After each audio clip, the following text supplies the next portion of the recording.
working-class family. My parents worked long hours at basic jobs to support my sister and me.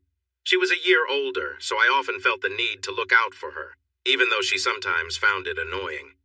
We didn't have much money, but many people admired our strong bond. Love was a big part of our family life. My sister Anita and I got along well, even if we had our share of arguments. We always supported each other, no matter what challenges came our way. Anita got into our state college, but left after a year to marry Darren Efland, the man she loved. From then on, her main goals were to be with him and start a family. Darren was doing well with a college degree and a good marketing job. He was also a volunteer firefighter, and we got along well. Since Anita hadn't used up all the college funds our parents saved for us, I had the chance to go to the same state college. I completed my 4-year degree in occupational therapy. Luckily, I got a job with New Directions, Inc., where I helped people regain their mobility and adapt to daily life. I loved my job, as helping others was something I grew up valuing, and I was paid well for it. During college, I dated my high school sweetheart, Chelsea Higgins. We met at church as teenagers and were very close. When I first met her, she was shy and kept to herself. Over time, I encouraged her to be more confident. She transformed from a timid girl into a beautiful woman, both inside and out. Everyone who met her admired her for her charm, but her heart belonged to me. Not wanting to share her with anyone else, I married her, and we started our life together. After 8 wonderful years, we had 3 amazing kids, 2 girls and a boy. Amber, who is 6, and Rhonda, who is 3, look just like their mother, while little Neil, who is 4, is my best buddy. The 2 of us team up to balance the girls in our home. Recently, we moved into a lovely home in a friendly neighborhood with great schools. We were just like any happy American family. "Wow, look who finally decided to show up this morning," Rachel said with a smile. "I'm not late. It's still 1 minute until 8 o'clock, I replied. "I'm on time according to the clock. You're just envious because I struggle to leave Chelsea every morning, and all you have is your cat," I joked. "Hey, my cat has been more dependable than any boyfriend I've had. Don't underestimate it. Tabby misses me when I'm away," Rachel teased back. Okay, I'll admit you have a point, but it's not quite the same, and you know it. "How's your day looking?" I asked. "It seems like a steady schedule. Besides our regular clients, we have 4 appointments this morning. But Paul, I really want to know how you pulled this off." "Pulled what off?" "What do you mean, pulled what off? How could you be at a movie premiere in California yesterday and back here in good old North Carolina this morning? Were you pretending to be someone else? What's going on, Paul? Tell me," Rachel pressed. "Pretending, California? Me? Rachel, I've never even been to California. What kind of silly stories are you making up? Is today some kind of joke day or something?" "I'm not joking, you are. I saw you on TV last night, clear as day, at a movie premiere. It was you. I would swear on a stack of Bibles. Let me think. What was the name of that new movie? I think it was Candlelight Virgil or something like that. When you walked onto that red carpet, my jaw nearly hit the floor. They showed your name as Pierre Dumont. It was you with your voice too, and that funny French accent you were using. It was hilarious." "Rachel, you must be kidding. That wasn't me. I've never been to California or any movie premieres. You're saying this guy looks a lot like me." "No, I'm not saying he looks a lot like you. He is you. Exactly the same. I'm serious," she insisted. "Well, they say everyone has a double. Maybe this guy is mine. So you say he's an actor? That could be worse. At least he's not someone shady. At least my double has style," I chuckled. "We should get to work. I'll have to look into this guy and see if you're just playing around," I said.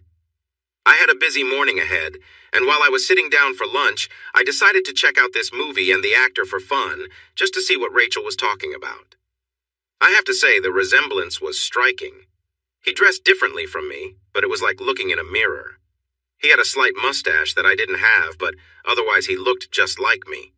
I read more about him. Same height, same build, same age, same eye color and hair color. The only difference was that he was from Europe, and I was American. Later that night at home, I showed Chelsea what I found online, and she was captivated by the resemblance.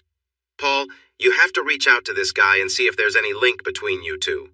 I've never seen such a close resemblance between people from 2 different countries before," she said thoughtfully.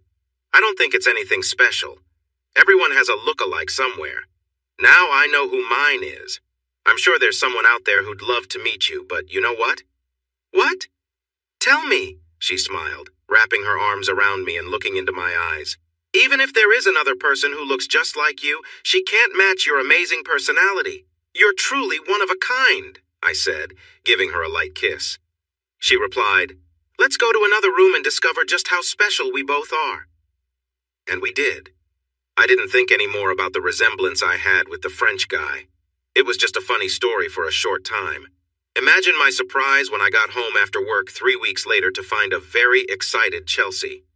"Paul, you won't believe this. He wants to meet you," she exclaimed. "Who wants to meet me and why?" I asked, confused. Pierre Dumont. It turns out he's just as curious about our looks as we are," she said excitedly. "What are you talking about, Chelsea? How does this guy even know I exist?"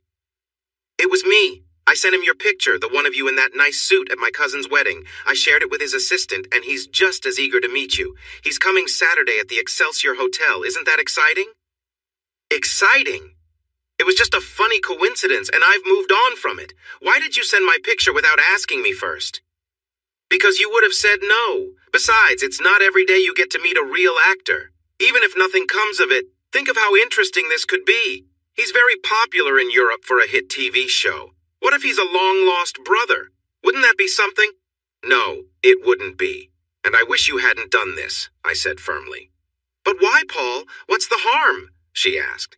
You mean besides suggesting that my parents separated me from a brother at birth? How do you think that will make them feel if I start questioning my identity? I replied, a bit upset. Oh, I didn't think of that. But your parents are great. They'll understand. They're very kind, she replied. That's true, but I'd rather not put them in that position. Let me talk to my parents first, and then I can decide if I want to meet this guy. Oh, but you have to go. It's all arranged. I didn't arrange anything. You did. If my parents prefer I don't meet this guy, then I won't. Do you understand? If this means so much to you, then you can go.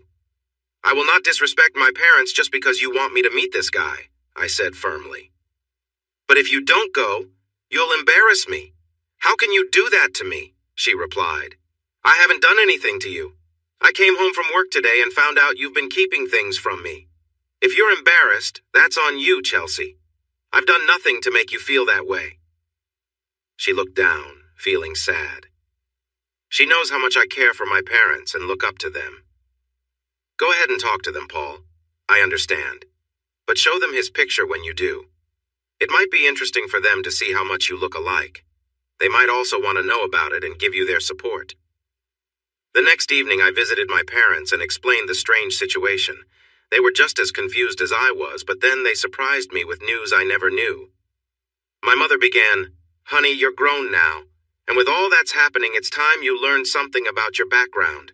Your father and I wanted children for a long time but couldn't have any. The doctor said your father was fine, but I had some issues that made it hard for me to have children. We didn't want to live without kids, so we chose to adopt. Your sister was a blessing, and we loved her dearly. Then a year later, the adoption agency reached out to us about adopting a little boy. The only requirement was that we had to decide within 24 hours, or someone else would get the chance. We prayed a lot and felt this was our chance to have more than one child. All the documents were sealed.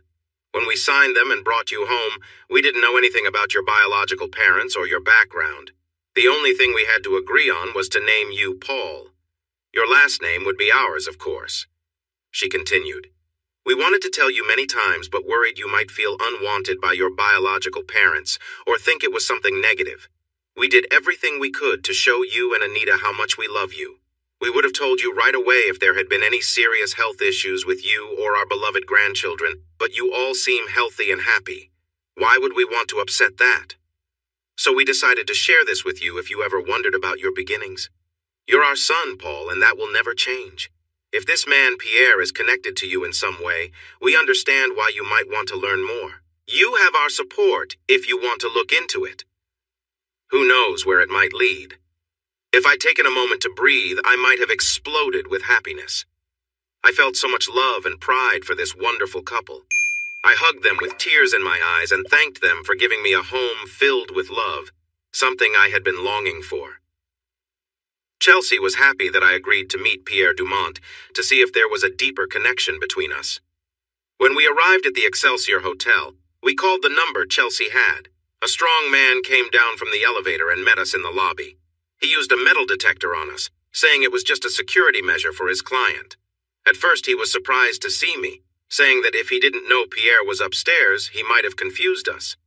As we stepped into the presidential suite, the guard said, "Boss, you won't believe this." And we walked in.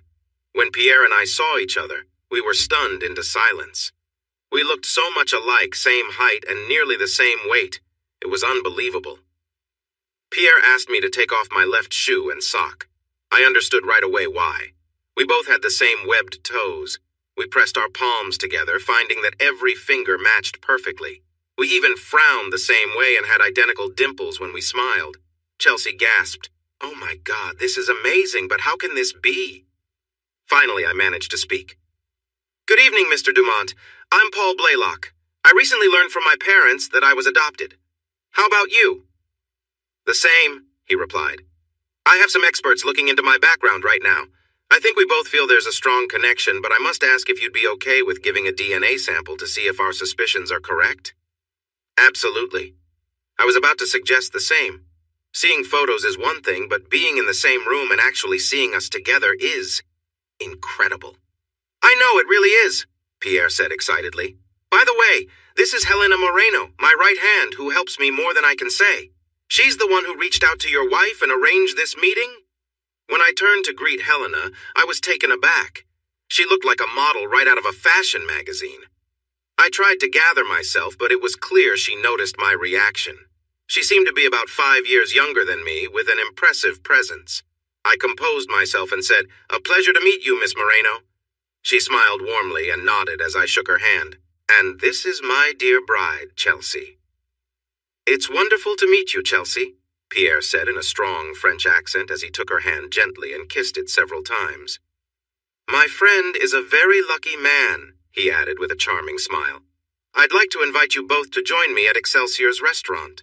It has a 5-star rating that I hope you will enjoy. Shall we go?" The attentive waiter was very polite in his service. I imagined this was the kind of treatment Pierre was used to. We enjoyed friendly conversation and talked about the chance of being related. I agreed with Pierre that we should wait for the DNA results before guessing too much. Helena listened quietly to our chat as Pierre and I shared many questions about our habits and behaviors for comparison. That night we left with more questions than answers. Chelsea was excited about the idea of us being brothers and asked Pierre countless questions about his rise to fame. Pierre seemed happy with her interest, looking forward to her becoming his sister-in-law. 3 days later it was confirmed. Our DNA was the same, which only happens in about 35% of identical twins. Chelsea was overjoyed when I came home that night from work. "It's official, dear. You and Pierre are identical in every way. You must have shared the same biological parents. You've never had a brother before, and now you do. Plus, he's wealthy. He's a well-known star in Europe and is now trying to make it in Hollywood. Can you imagine? Our kids have a rich uncle." "Chelsea, I don't care how wealthy he is. That doesn't change the fact that we were separated at birth for some reason and didn't know about each other until now. I want to find out why, not how much money Pierre has." "Honey, he called earlier today. He wants you by his side when he tells the world about discovering his identical twin brother. He's never been more excited. Helena booked us first-class tickets to California for Saturday, where he'll have a press conference. He's sending a limo to pick us up at the airport. Isn't that exciting?" "Chelsea, I just found out I have a brother. I'm not interested in all the fuss that comes with his fame as an actor. I'd rather spend time with him one-on-one to get to know him better and build a strong relationship. There are still many things to learn. For instance, who are our parents? Why were we separated at birth? Why were we put up for adoption instead of being taken in by family? Why were the records kept secret? Why didn't our biological parents want us together? How did he end up in France while I am in the States on different sides of the ocean? Where are our biological parents now? Are they still alive?" "I understand, dear. Those are all important questions. Pierre said he will bring us to France on Saturday afternoon, and we will stay at a nice hotel. We'll enjoy a lovely dinner, visit some places, and then have a press conference on Sunday. Can you believe we are related to a famous actor?" "He is well known in Europe, Chelsea, but not here in the States. Still, I bet he wants to change that. I just hope he's not trying to use our connection for his career." "Why would that matter, honey? What's wrong with that?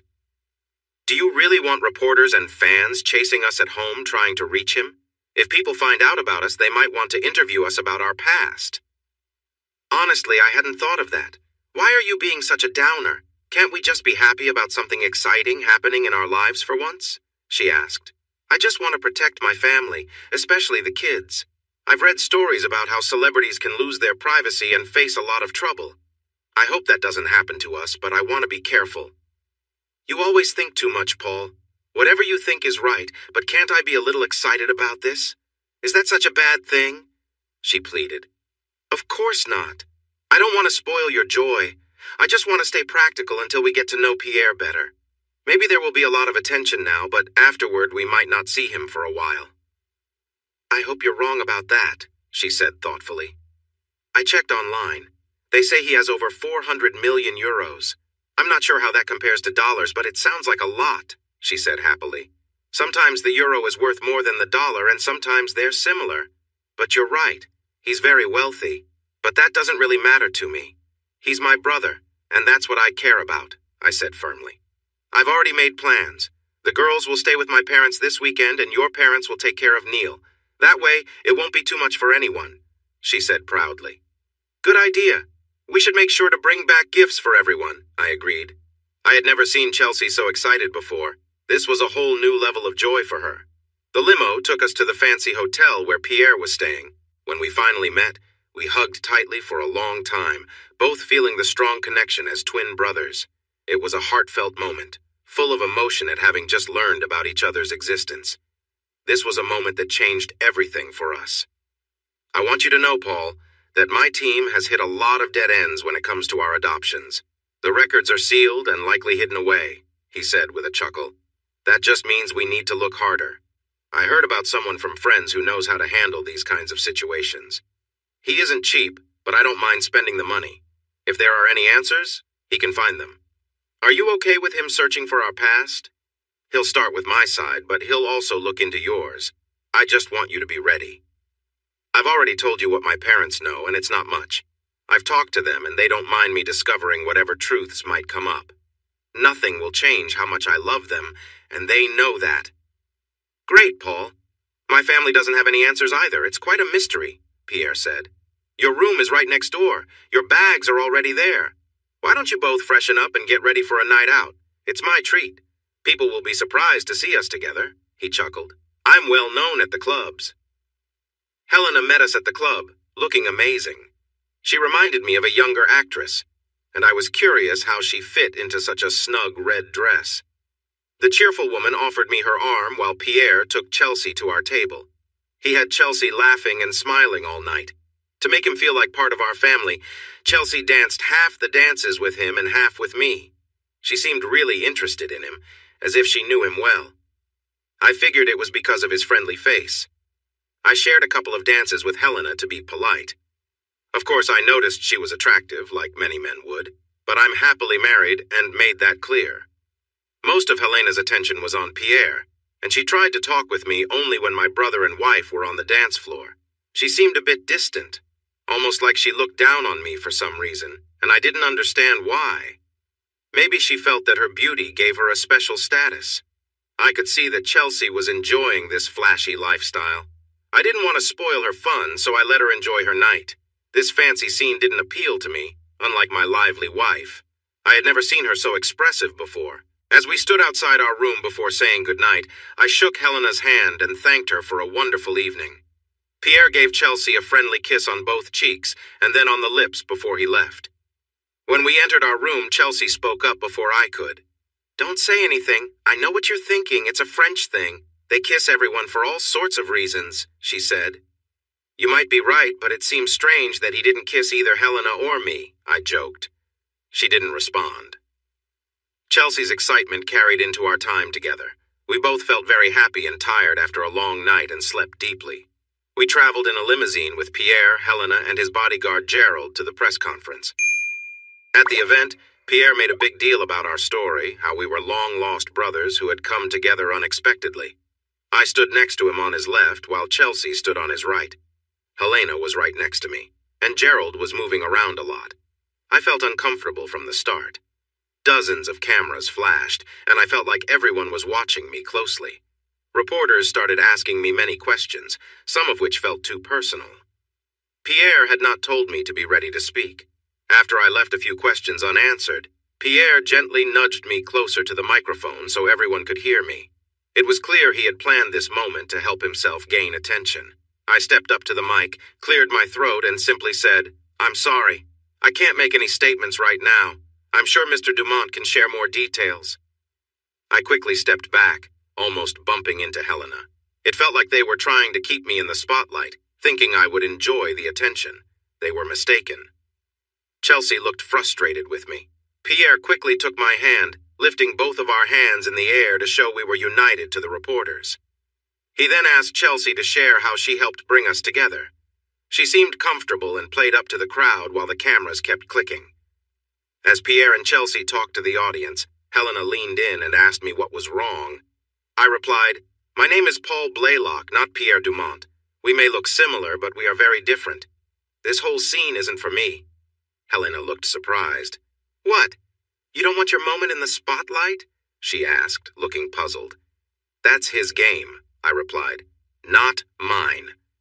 Helena's expression changed, as if she was trying to decide if I was serious or not. "Everyone else I know seeks attention. What makes you different?" "I grew up in a caring family that taught me to be confident in who I am. I don't need the flashiness that many people chase after. I prefer things to be simpler," I replied. After Pierre's event was over, Gerald led us away from the excitement. "What happened, Paul? You seemed to zone out on me. Why did you hold back?" "Pierre, I did what you asked. I flew here, attended your announcement, and took countless pictures with you.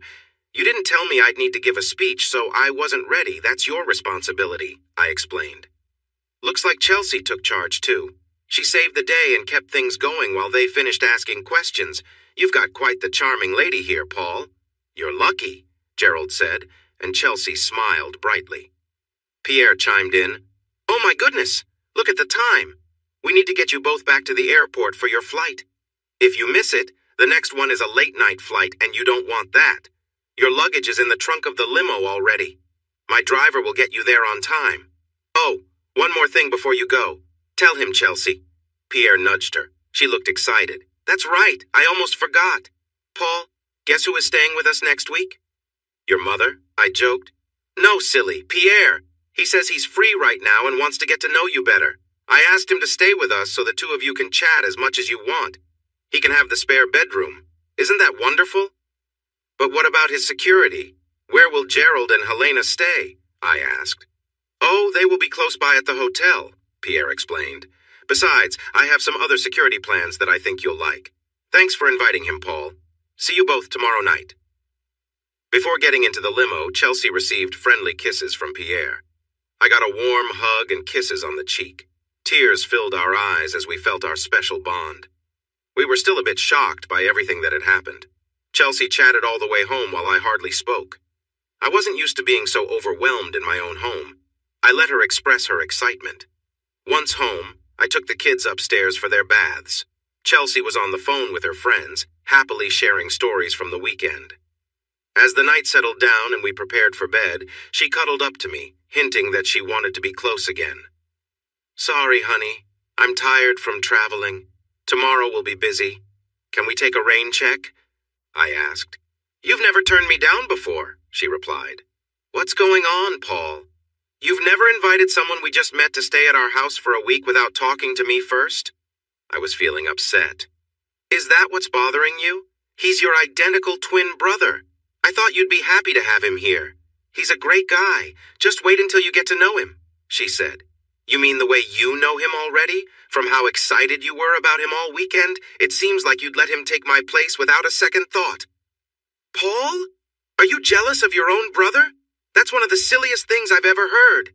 Stop saying that. Do you understand? It's not right." "Am I? What are the two of you going to do alone in this house for a week while I'm at work? You'll be with him much more than I will. By the end of the week, you'll probably know everything about him that I don't. Then, maybe I should spend time with your parents and tell you all about them," I said, feeling heated. "You're such a fool. I was thinking of being nice to you tonight, but not anymore. She was angry. Well, I guess you're saving your affection for my brother then? Forget you, she replied, upset. Not tonight, dear. I have a headache, I said with sarcasm. After that, we didn't speak a word to each other for the rest of the night. I woke up early Monday morning and didn't want to apologize. I figured she felt the same way, so I quietly got dressed and left for work. I knew she would remember when Pierre was arriving and would take care of welcoming him. I just wanted to focus on work and forget about this stress. Rachel came in 30 minutes early, ready for the day. How did you get here before me? Did Pierre teach you how to act professional? She joked. Not at all. He's coming today to spend the week getting to know me. Chelsea invited him yesterday and he was excited about it. I asked her what she would do all week alone with him while I'm working. I saw some entertainment news yesterday. I noticed a lot of him and Chelsea, but not much of you. What happened? Rachel asked. Apparently he wanted me to speak a lot but forgot to mention it to me. He likes attention and it seems Chelsea does too, but that's not my style, so I let them have the spotlight. Are you sure you want to leave him alone with your wife all week? Why do you say that? I asked. There's not much news about him here, but if you search online, you'll see that he doesn't have the best reputation. He's been married and divorced 4 times, often due to problems with loyalty, and many of his past partners were already married. Several years ago, he shared in an interview that married women draw him in. He called them tempting, something he feels he cannot resist. He said being true to one woman was not for him, and he often manages more than one relationship at the same time. He enjoys the thrill. He's the exact opposite of you, Paul, Rachel warned. Thanks for the warning. I really hope he wouldn't consider his own sister-in-law, but I know that has happened before. I need to talk to Chelsea tonight to make sure she understands his tricky ways, I replied. Working with people in occupational therapy also helps me. It keeps my mind busy and away from bad thoughts. I felt unsure about my new brother.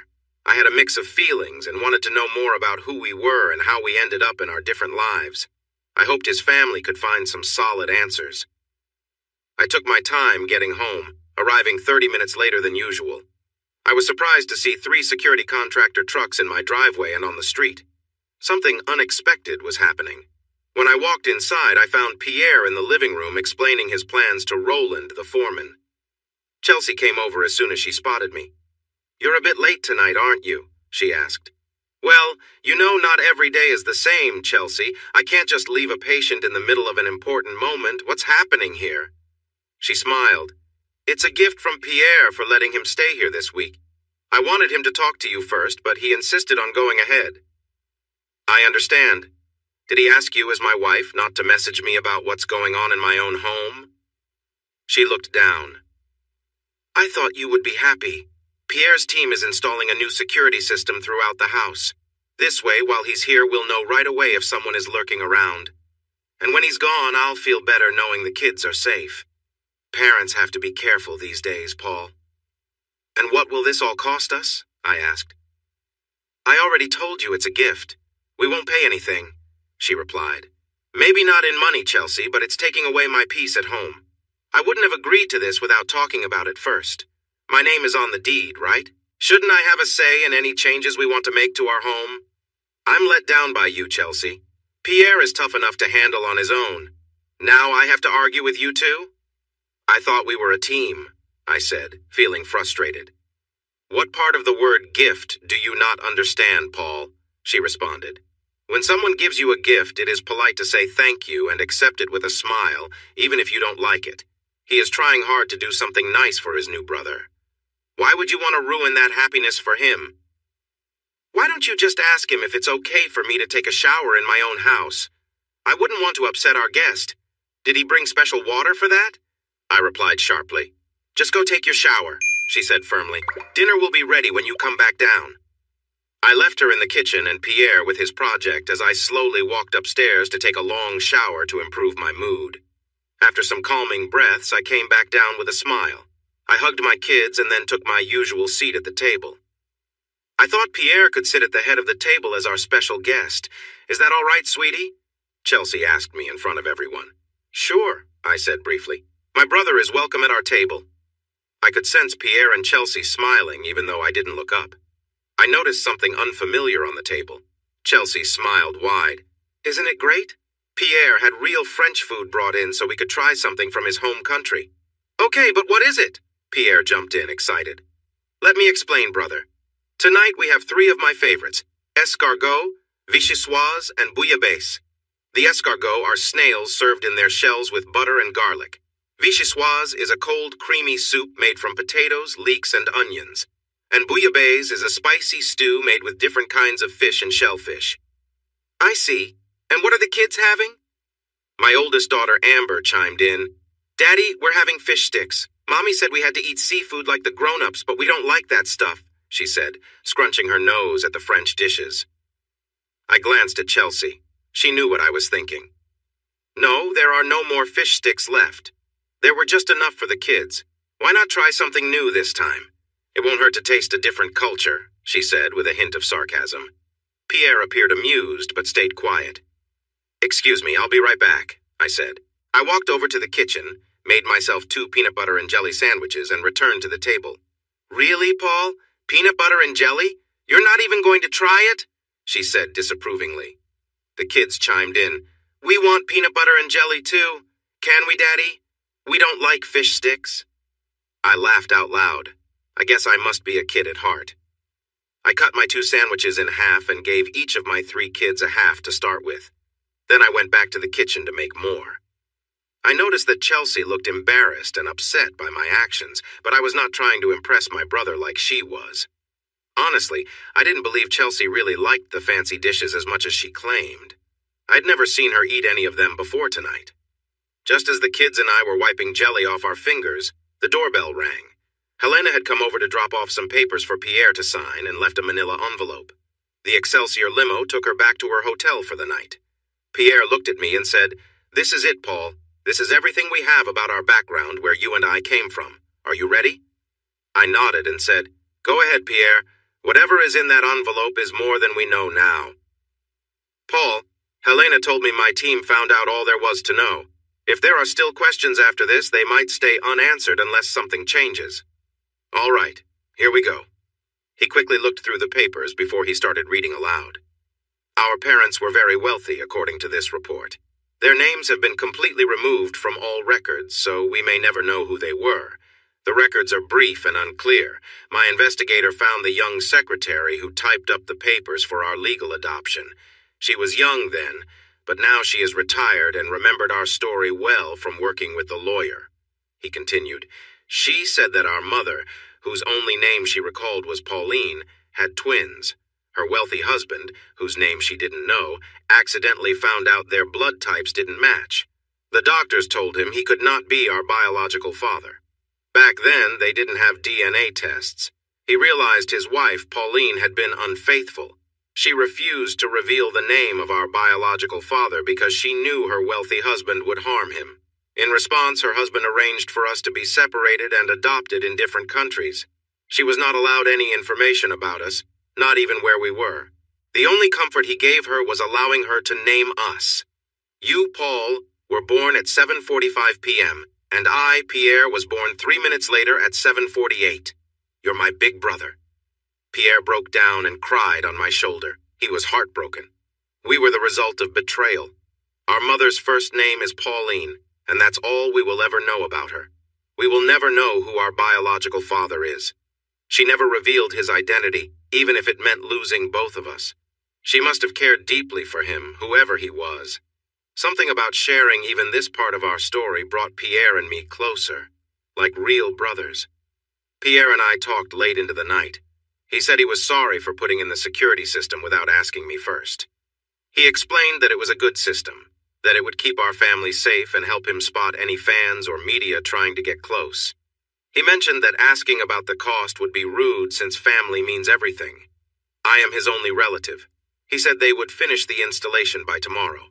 I thanked him, trying to hide my frustration. Chelsea had gone to our bedroom earlier, knowing we needed to connect. It was nice. Later that night, as I was getting into bed, I gently tapped her shoulder to chat for a moment. Sweetheart, are you awake? We need to talk for a minute, then you can sleep again. She squinted her eyes and without opening them said, What is it? It's too late for anything else. I'm almost asleep. I'm sorry, but this is important. Rachel from work told me some things about Pierre that I think you should know. Like what? She mumbled sleepily. Since she learned about my bond with him, she did some research online. He has been divorced 4 times, and it seems he has a history of not being faithful. In an interview, he mentioned he enjoys pursuing married women and finds it hard to stay committed.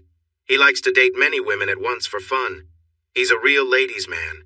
You need to be careful around him. He might be charming enough that you won't notice anything until it's too late.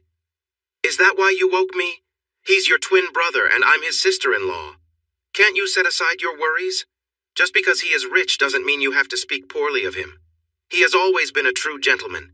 Maybe you need to learn a thing or two from him. Let's put this out of your mind and try to sleep before you disturb the kids with your worries.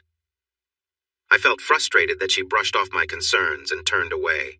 Maybe I was overreacting to what Rachel had said. After all, she hadn't mentioned anything about Pierre acting inappropriately with his relatives, so I decided to drop it.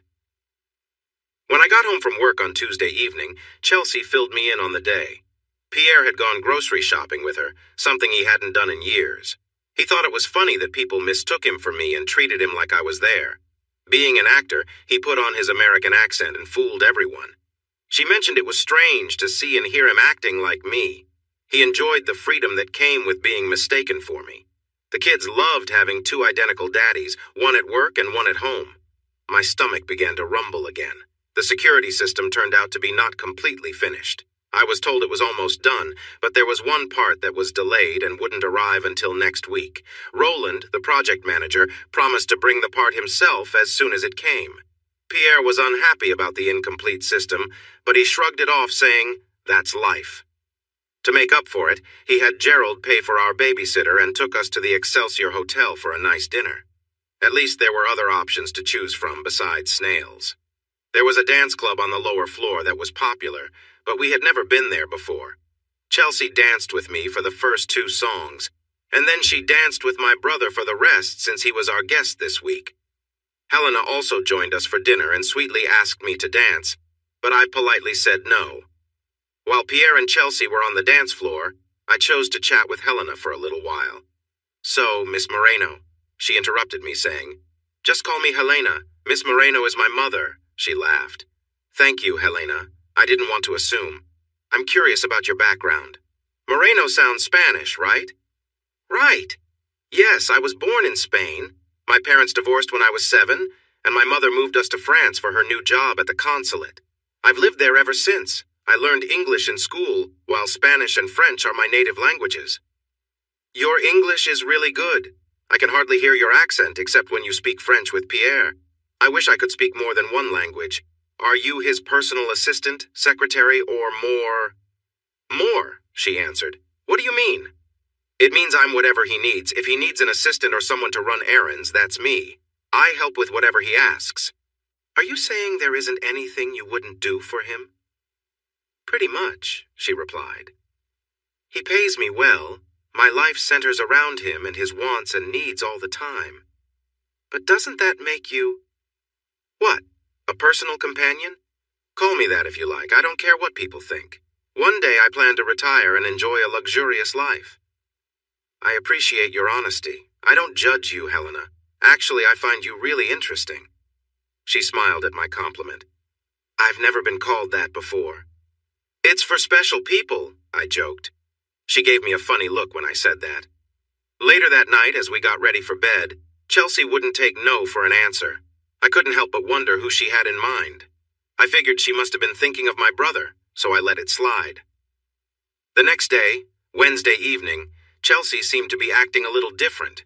She wouldn't look me in the eye, but she made my favorite meal and took care of me. I found it strange and thought I saw Pierre give her a sly smile when he thought I wasn't watching. But she didn't respond. He acted as though he had a secret. I wondered if the tension meant something unexpected was coming that I might not like. Pierre was unusually friendly and seemed to hint that something exciting was happening but wasn't ready to share. He recalled stories from his childhood to connect with me better. His wealthy grandmother had left him a large trust fund. He received a top-notch education in acting from the best schools in Europe, and his fortune grew further when he got a role in a popular TV show in France. He even suggested we might work on some TV shows or movies together. I pretended to be interested, but I really wasn't. He seemed so happy to have a twin and said he could see us growing closer each day. He encouraged me to think about moving my family to France to be near him, promising to cover all the costs. He mentioned that my education and job skills would work well there. I thanked him for his kind offer, but said I would think it over, even though I had no plans to move. That night, when I joined Chelsea in bed, she showed no interest in intimacy. "What's going on? Why are you acting this way tonight, Chelsea?" "Everything's fine, Paul. Please don't pressure me. I'm trying to keep a secret." "You mean you're keeping a secret from me, your husband? Let me guess, is it about Pierre?" "I promised I wouldn't say anything, but yes, I'm helping Pierre with a wonderful surprise for you tomorrow. Please don't ask more questions. I can hardly keep it in. You're going to love it. Just wait," she replied excitedly. That's why she seemed so distracted tonight. Why was Pierre doing all this? First, he installed a fancy security system, and now, who knows what else. Chelsea was so excited about the surprise that she couldn't relax. She said she would make it up to me later. Somehow, I sensed I wouldn't feel happy about this surprise tomorrow. As usual, I hugged and kissed my kids before heading to work on Thursday. I felt relieved by the normalcy and the satisfaction I got from my job. Helping people through tough times brought me so much joy. I couldn't imagine a more rewarding career. I knew moving to France wasn't in my future, but I was trying to think of a gentle way to let my brother down. The day went by fast. I felt a bit anxious about going home to the chaos waiting for me there. I decided to face whatever was in store for me. When I got home, I saw a shiny blue sports car parked in front of my house. I wondered if it belonged to one of Pierre's friends visiting us. If we had another celebrity in our house, Chelsea would be so excited she'd be bouncing around like crazy. I really hoped that wasn't the surprise. Things were already hectic enough.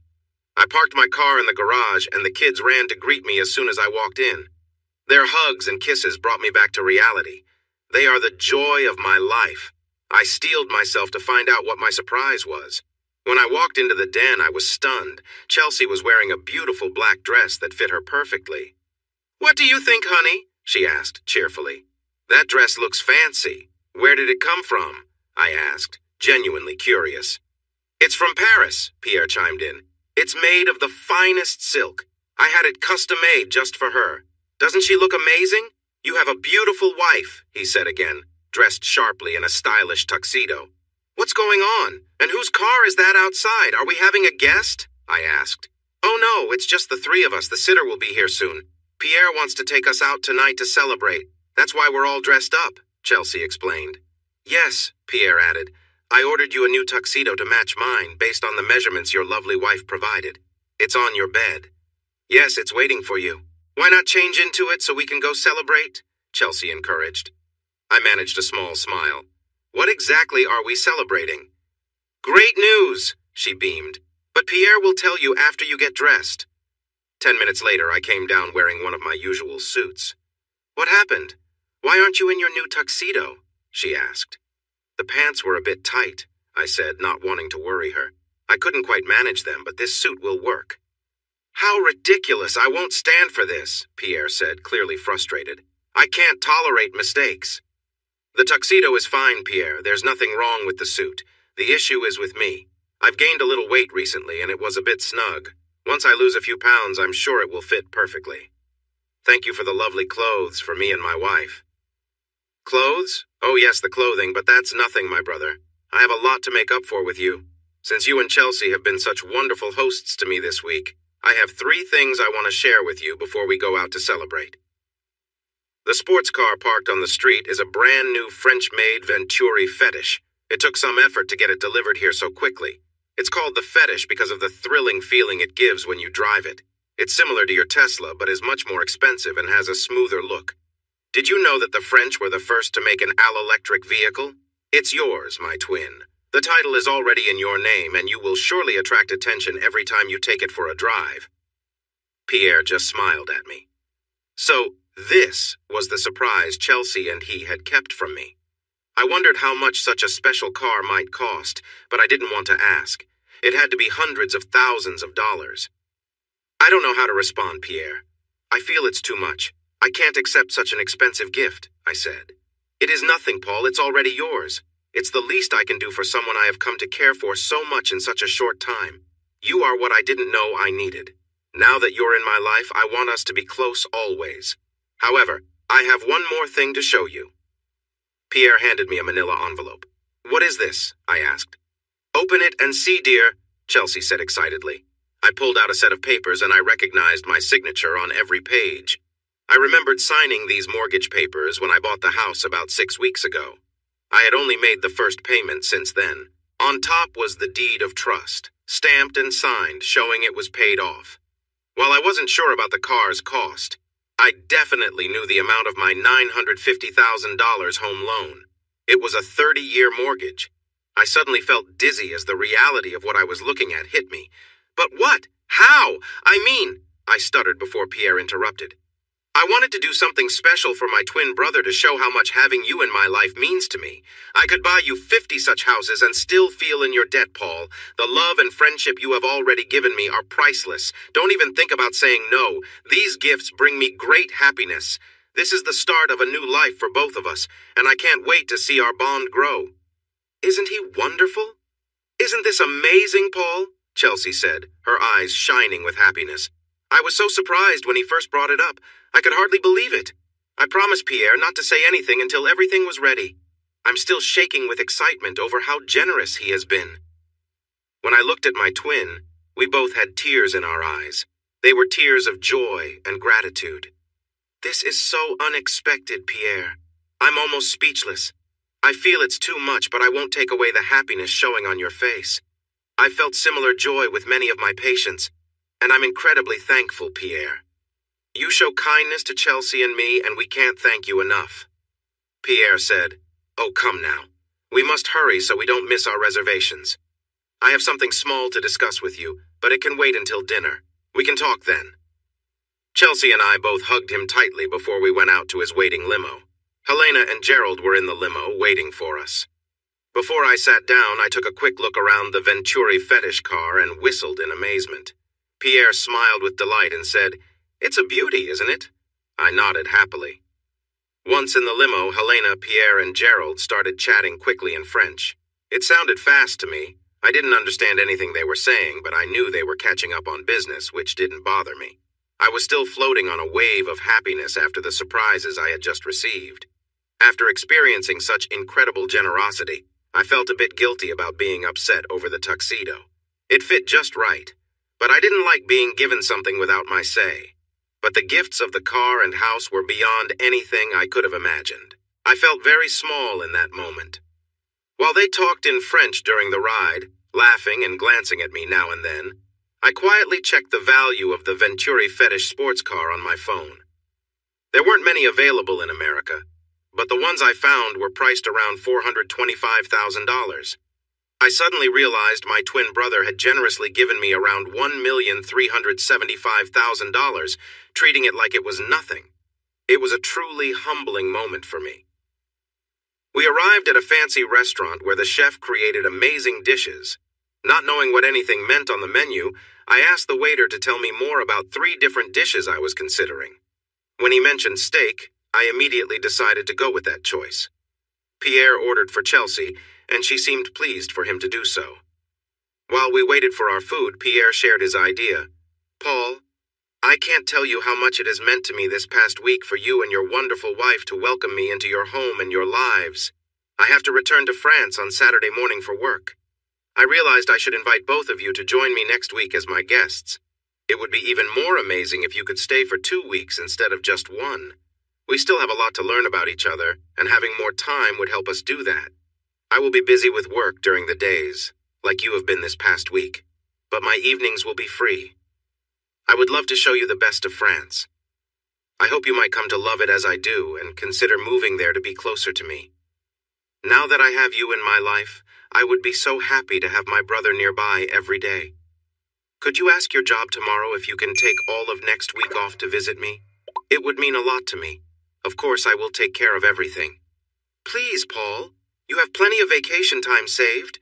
What better way to use it than to spend it in Paris and see the wonders of France? Chelsea urged. It is true that I have 2 weeks of vacation time available, But I don't like the idea of making plans without discussing it with Chelsea first.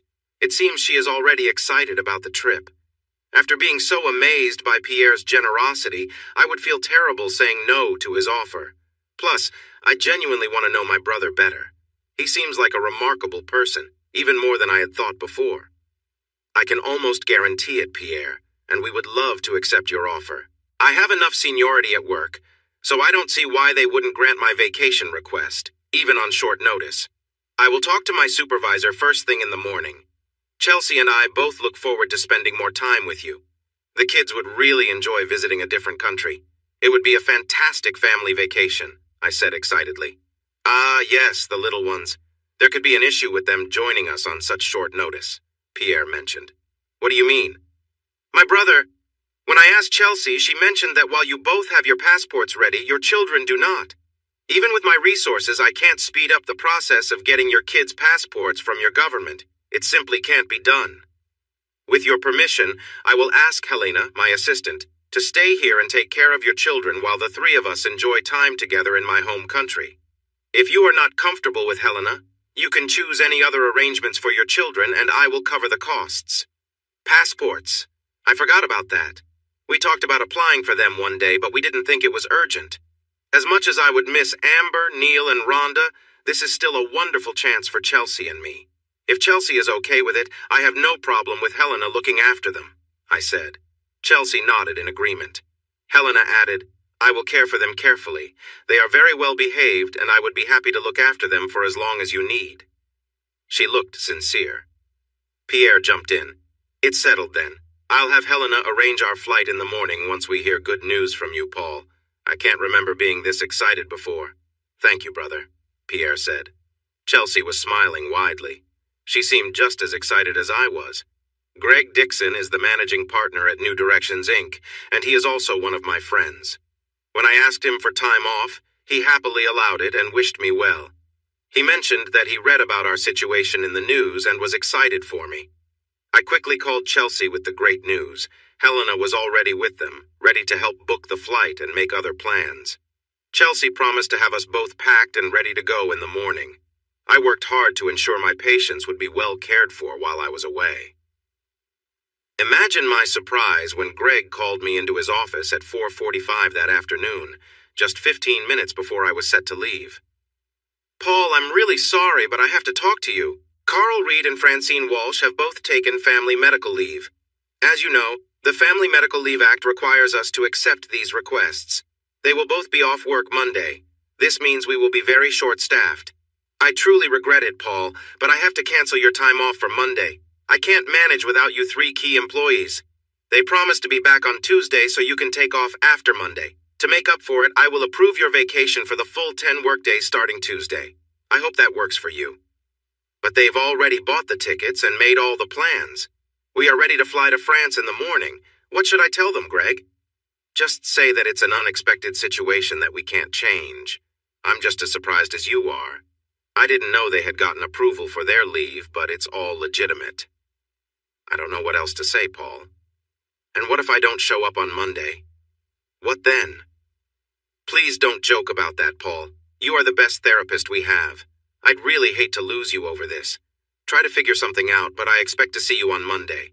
After that, you can take 2 weeks off and I won't say a word, all right? I felt down driving home.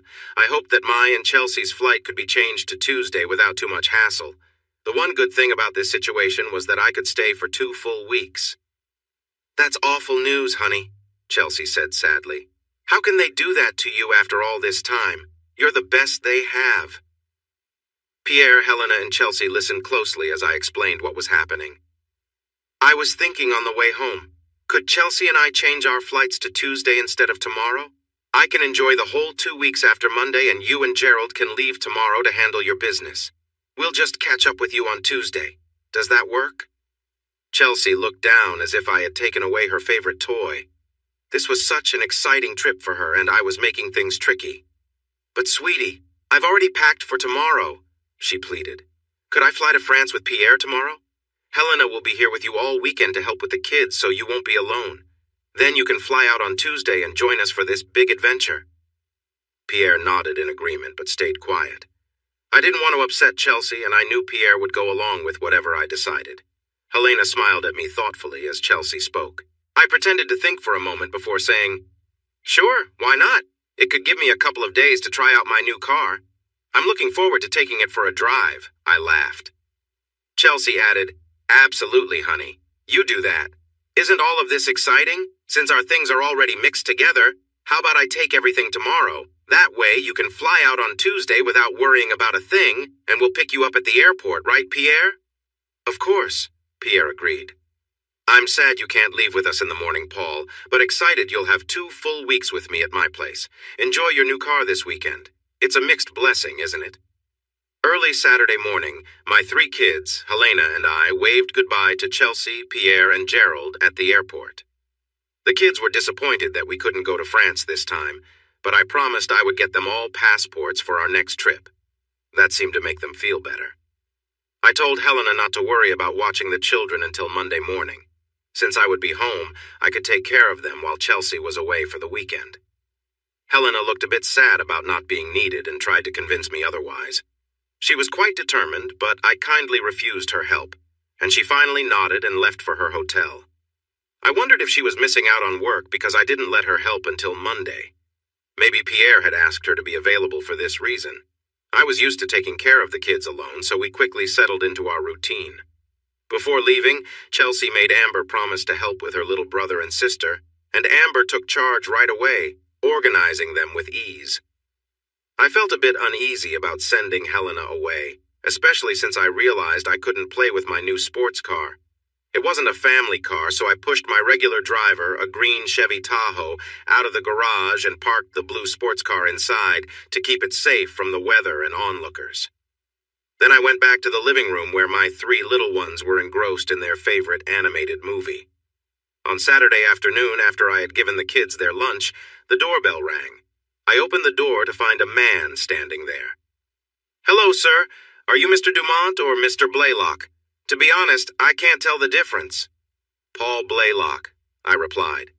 "Mr. Blaylock, I'm Roland from the security company that set up your new system earlier this week. May I come in?" "Sure." I stepped aside to let him in. "I thought you wouldn't be back until next week. Didn't you say something about a missing part?"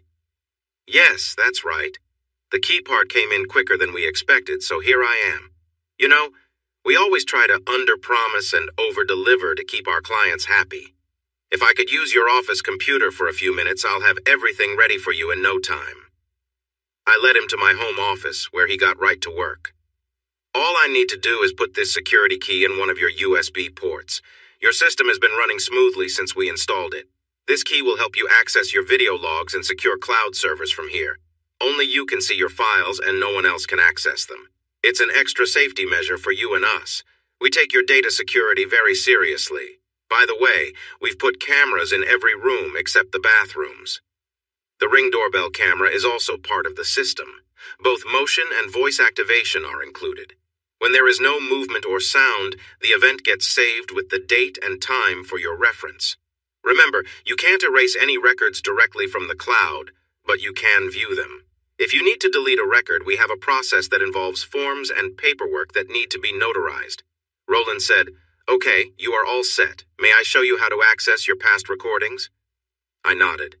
With 2 clicks, I saw a split screen with all the numbered cameras showing live footage. One more click took him to a list of past events linked to my account. He randomly selected a file showing us in the kitchen during a night when I made peanut butter and jelly sandwiches. Then he clicked on another file from Wednesday afternoon, but quickly closed it a few seconds later, looking a bit embarrassed. "I'm sorry about that. Please don't feel awkward. We see recordings like this often. It looked like you and your wife were simply enjoying some time together. The system doesn't know when to record personal moments. You can easily turn off a camera for a bit to stop recordings like that if needed. Just follow the links and it will guide you. Do you have any other questions?" "Yes, just one more. Can I download and save any of my archived recordings as separate files?" "Absolutely. That's a very popular feature. Many clients create their own private collections. When you watch any of your recordings in the cloud, just right-click on the playback screen and select Save As. It's your file, and you can use it however you like. We ensure they are safe against tampering in case there's ever a crime, like a robbery. We keep the evidence intact for protection in legal matters. You've been really helpful, Roland. Thank you for your time. We shook hands, and he left in his truck. I sat down feeling overwhelmed. My thoughts were racing, and I was struggling to process everything. The recording I saw of Chelsea and someone else didn't happen in our bedroom, where we usually share quiet moments. I had been at work during the recording time, so she wasn't with me. Rachel's warning was right. I knew just seeing a short clip didn't reveal the whole truth. I needed to find out everything that led up to this moment. My priority was to download and review all the footage from before Chelsea and I left for France. I wanted to hear any conversations that would uncover what they had been doing without me knowing. It seemed Pierre didn't fully understand how the security system he had set up worked. He thought that some parts were missing, which kept it from working. Having a twin brother was nice for a little while, but I understood I would always be without one for the rest of my life. I noticed that my hard drive didn't have enough space for all the files, so I began looking through them quickly to find any that had Chelsea and Pierre together. I wrote down the file names along with the date and time to keep everything organized. Chelsea messaged me at 3:15 p.m. Chelsea, just landed in Paris. It's already 9:15 p.m. here, 6 HRS. Ahead of you. The nightlights are beautiful. Me, sounds great. Chelsea, how's Helena? Me, not sure. Chelsea, isn't she with you? Me, no, Chelsea. Pierre will be upset with her. She was supposed to help you. Me, I don't need help until Monday. I sent her to a hotel until then. Chelsea, he'll still be disappointed. Me, it's my fault, blame me. Chelsea, if I call now, can I talk to the kids? Me, sorry, they're napping, maybe later. I lied. Chelsea, okay, not sure when I can call again, the time difference. Me, okay. Chelsea, I'm really excited, gotta go now. Me, okay. Chelsea, send my love to the kids, love you too. Me, okay, bye. Chelsea, hugs and kisses. Me, bye. She didn't even notice I hadn't said anything sweet back. Her excitement was through the roof, and I hoped it would keep her distracted. I wasn't ready for any tough talks. But I did wonder why Pierre would be upset with Helena since I had sent her away. Did he think I couldn't take care of my own kids? I took the kids to Costco. External hard drives were on sale for under $100, so I bought 2. We also went to the toy aisle, even though there weren't many toys available outside of the holidays. I let each kid choose one item, which made them happy. On the way back, we stopped at McDonald's, where they spent a lot of energy in the playground. We all had fries and a milkshake to hold us over until dinner. Once we were home, I kept scanning the log files for the rest of Saturday. I was tired, but finished my quick searches and ordered pizza for dinner. My kids could eat pizza for every meal without complaining. After I put them to bed, I noticed how messy the house had become. I smiled as I picked up after them. It was not a burden. Nothing was more important to me than those 3. I tried not to think about what I knew Pierre and my wife were doing while I waited to arrive on Tuesday. What a situation. I knew I wouldn't fall asleep anytime soon, so I started downloading the 26 files I had marked for review onto my new external drive. One drive was enough, but it almost filled up because the files were large from being recorded in high definition. I finally fell asleep around 2 a.m. I didn't set an alarm since my 3 children woke me up at 7 a.m., eager for my special flapjacks. No, I didn't get enough sleep, and yes, the kitchen was a mess afterward, with syrup all over the kids, but I didn't mind at all. After cleaning them up and tidying the kitchen, the phone rang. "Hi, honey, can you hear me? I'm calling from France," an excited voice said.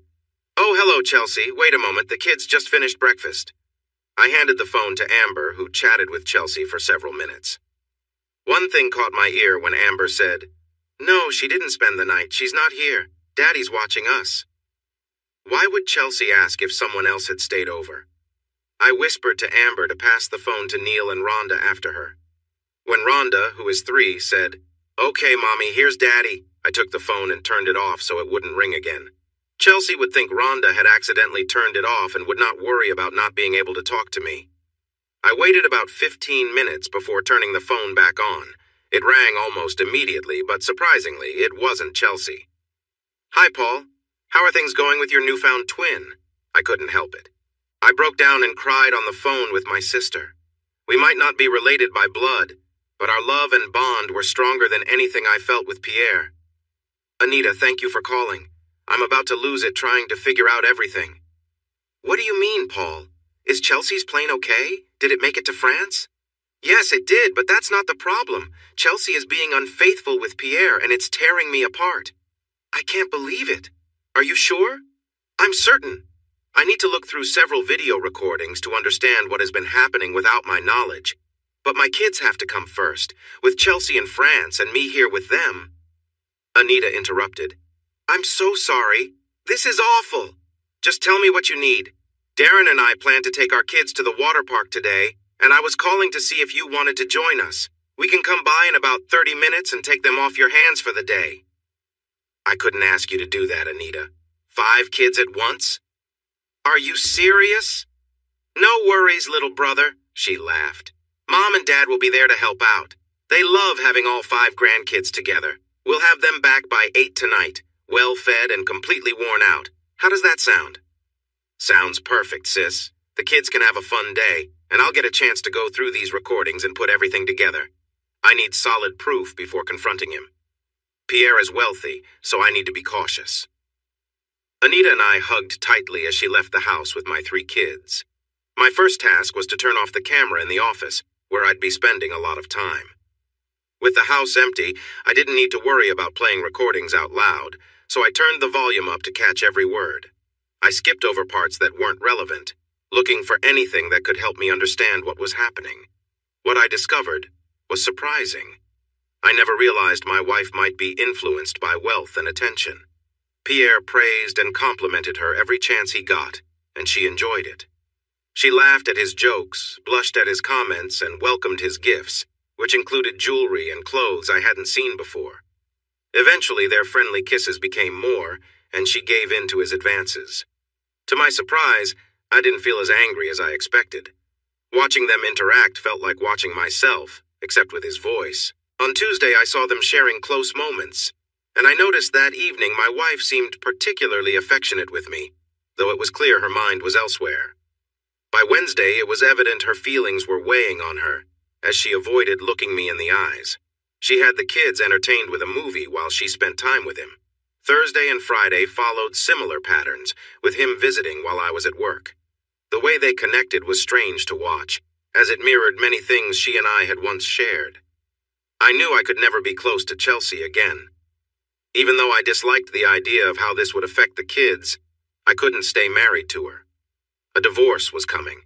I had to be careful because he had power and money that could hurt me. Hearing their talk made my decision clearer. Pierre thought his money could get him anything, even me. One Wednesday afternoon after their long time together, I listened to them talk about me. So, how do you think we should tell Paul about our love? Chelsea asked. No, I don't think it's wise for him to ever find out. He is my only family and I don't want to cause him pain.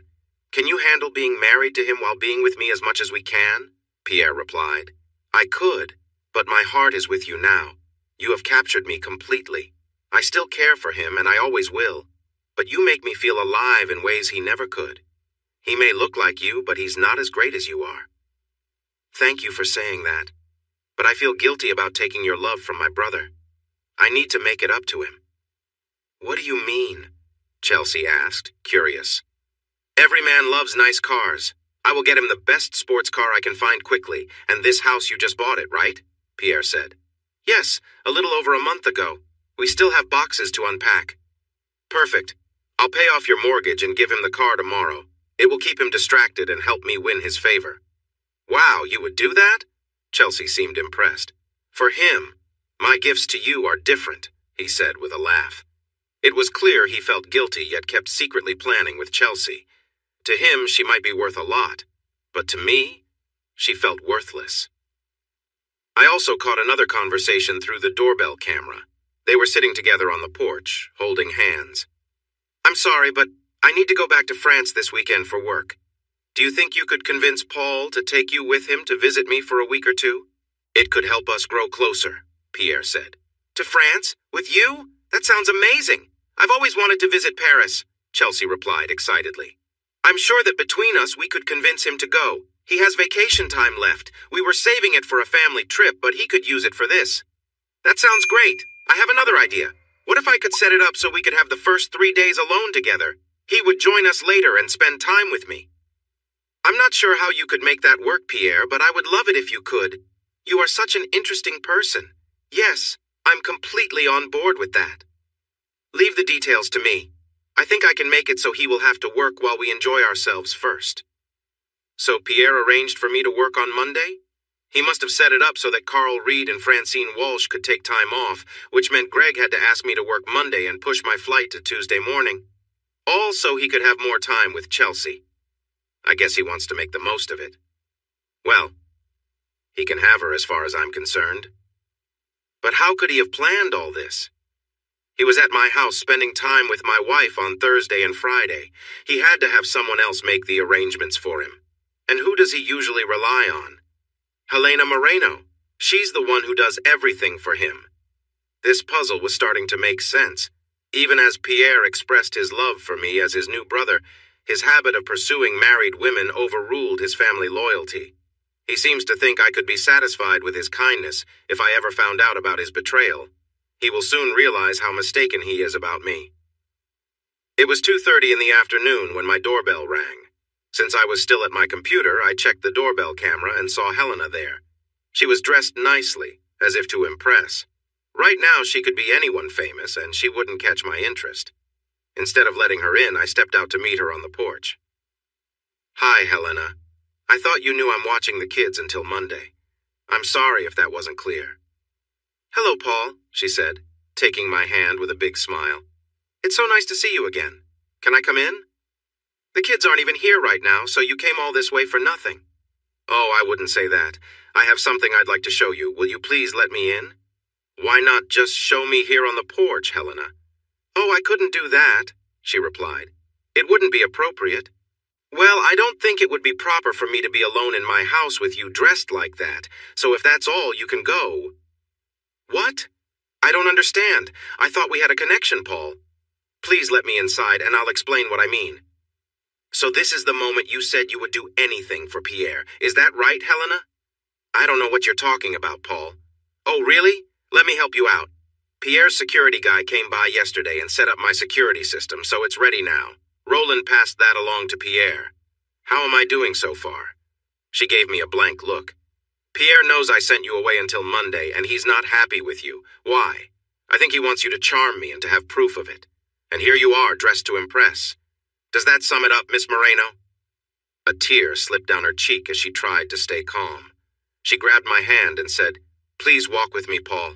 I promise you'll be safe. Her sincerity made me agree. I locked the front door, and we started walking down the street. She tapped a few keys on her cell phone and put it away. Paul, she said, I owe you an apology, and that's why I'm here. But I'm also faced with a tough situation, so this isn't easy for me. What do you mean, Helena? Just then, an Uber pulled up next to us. Great, our ride is here.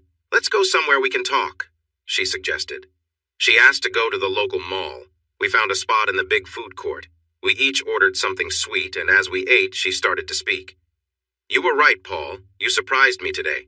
I didn't expect you to be so sharp, but I think there are some things you don't know, and I want to help you understand. I noticed how everyone passing by seemed to be drawn to the stunning woman across from me. It was hard for me, too. Helena, I might know more than you think, but I won't share everything with you now. You work for my brother, and you've made it clear where your loyalty lies. I'm not sure what you want to achieve today. You were correct about everything. I was supposed to be with you this weekend, helping with the kids and trying to gain your favor. Pierre was told your security system is now operational. He's targeted your wife and asked me to do whatever it takes to win you over in your home so they can use it as proof if anything happens. He believes that if you're unfaithful to Chelsea with me, then you have no reason to complain about her being unfaithful to him. I already know what happened between Chelsea and Pierre. You can tell your boss that I'm not a fool for ignoring your efforts. I assume Chelsea knows about him offering me this pass? Helena nodded to confirm. That means she's part of his betrayal, too. I figured as much. Why are you telling me all this, Helena? Couldn't this get you in trouble at work? That's why I mentioned this might end my career. Pierre has no idea I'm sharing this with you. When he sees the video from your front porch, he might think that my attempts to get close to you led me to take you somewhere I could persuade you to listen to me. He might believe that afterward we'd return home where everything would be saved. Yet here you are being honest with me. Why would you risk your job like this? I've helped Pierre with this kind of thing before with the husbands of other women he pursued. In those cases, the husbands were often already unfaithful or treated their wives poorly. I thought I was helping those women escape their unhappy situations, but your situation is different. You and Chelsea have a happy family with 3 young children. From what we found out, you have never been unfaithful and likely wouldn't be. The only thing Chelsea would gain from Pierre's actions would be her wedding vows and her family duties. I strongly disagreed with his plan to go after her, but that might have only made her seem more attractive to him.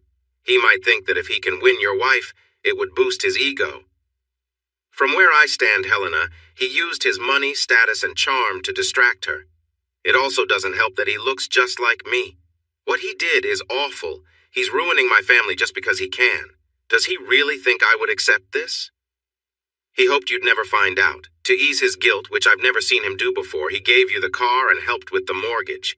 In his mind, he thinks he's just borrowing her for a little while and will return her to you later. He doesn't understand that people here don't see relationships the same way Europeans do. Nothing could be further from the truth. I plan to divorce her, and then she can follow her dreams wherever they lead. But how can you say that, Paul, when you only have your suspicions? With a man like Pierre Dumont, you need solid proof.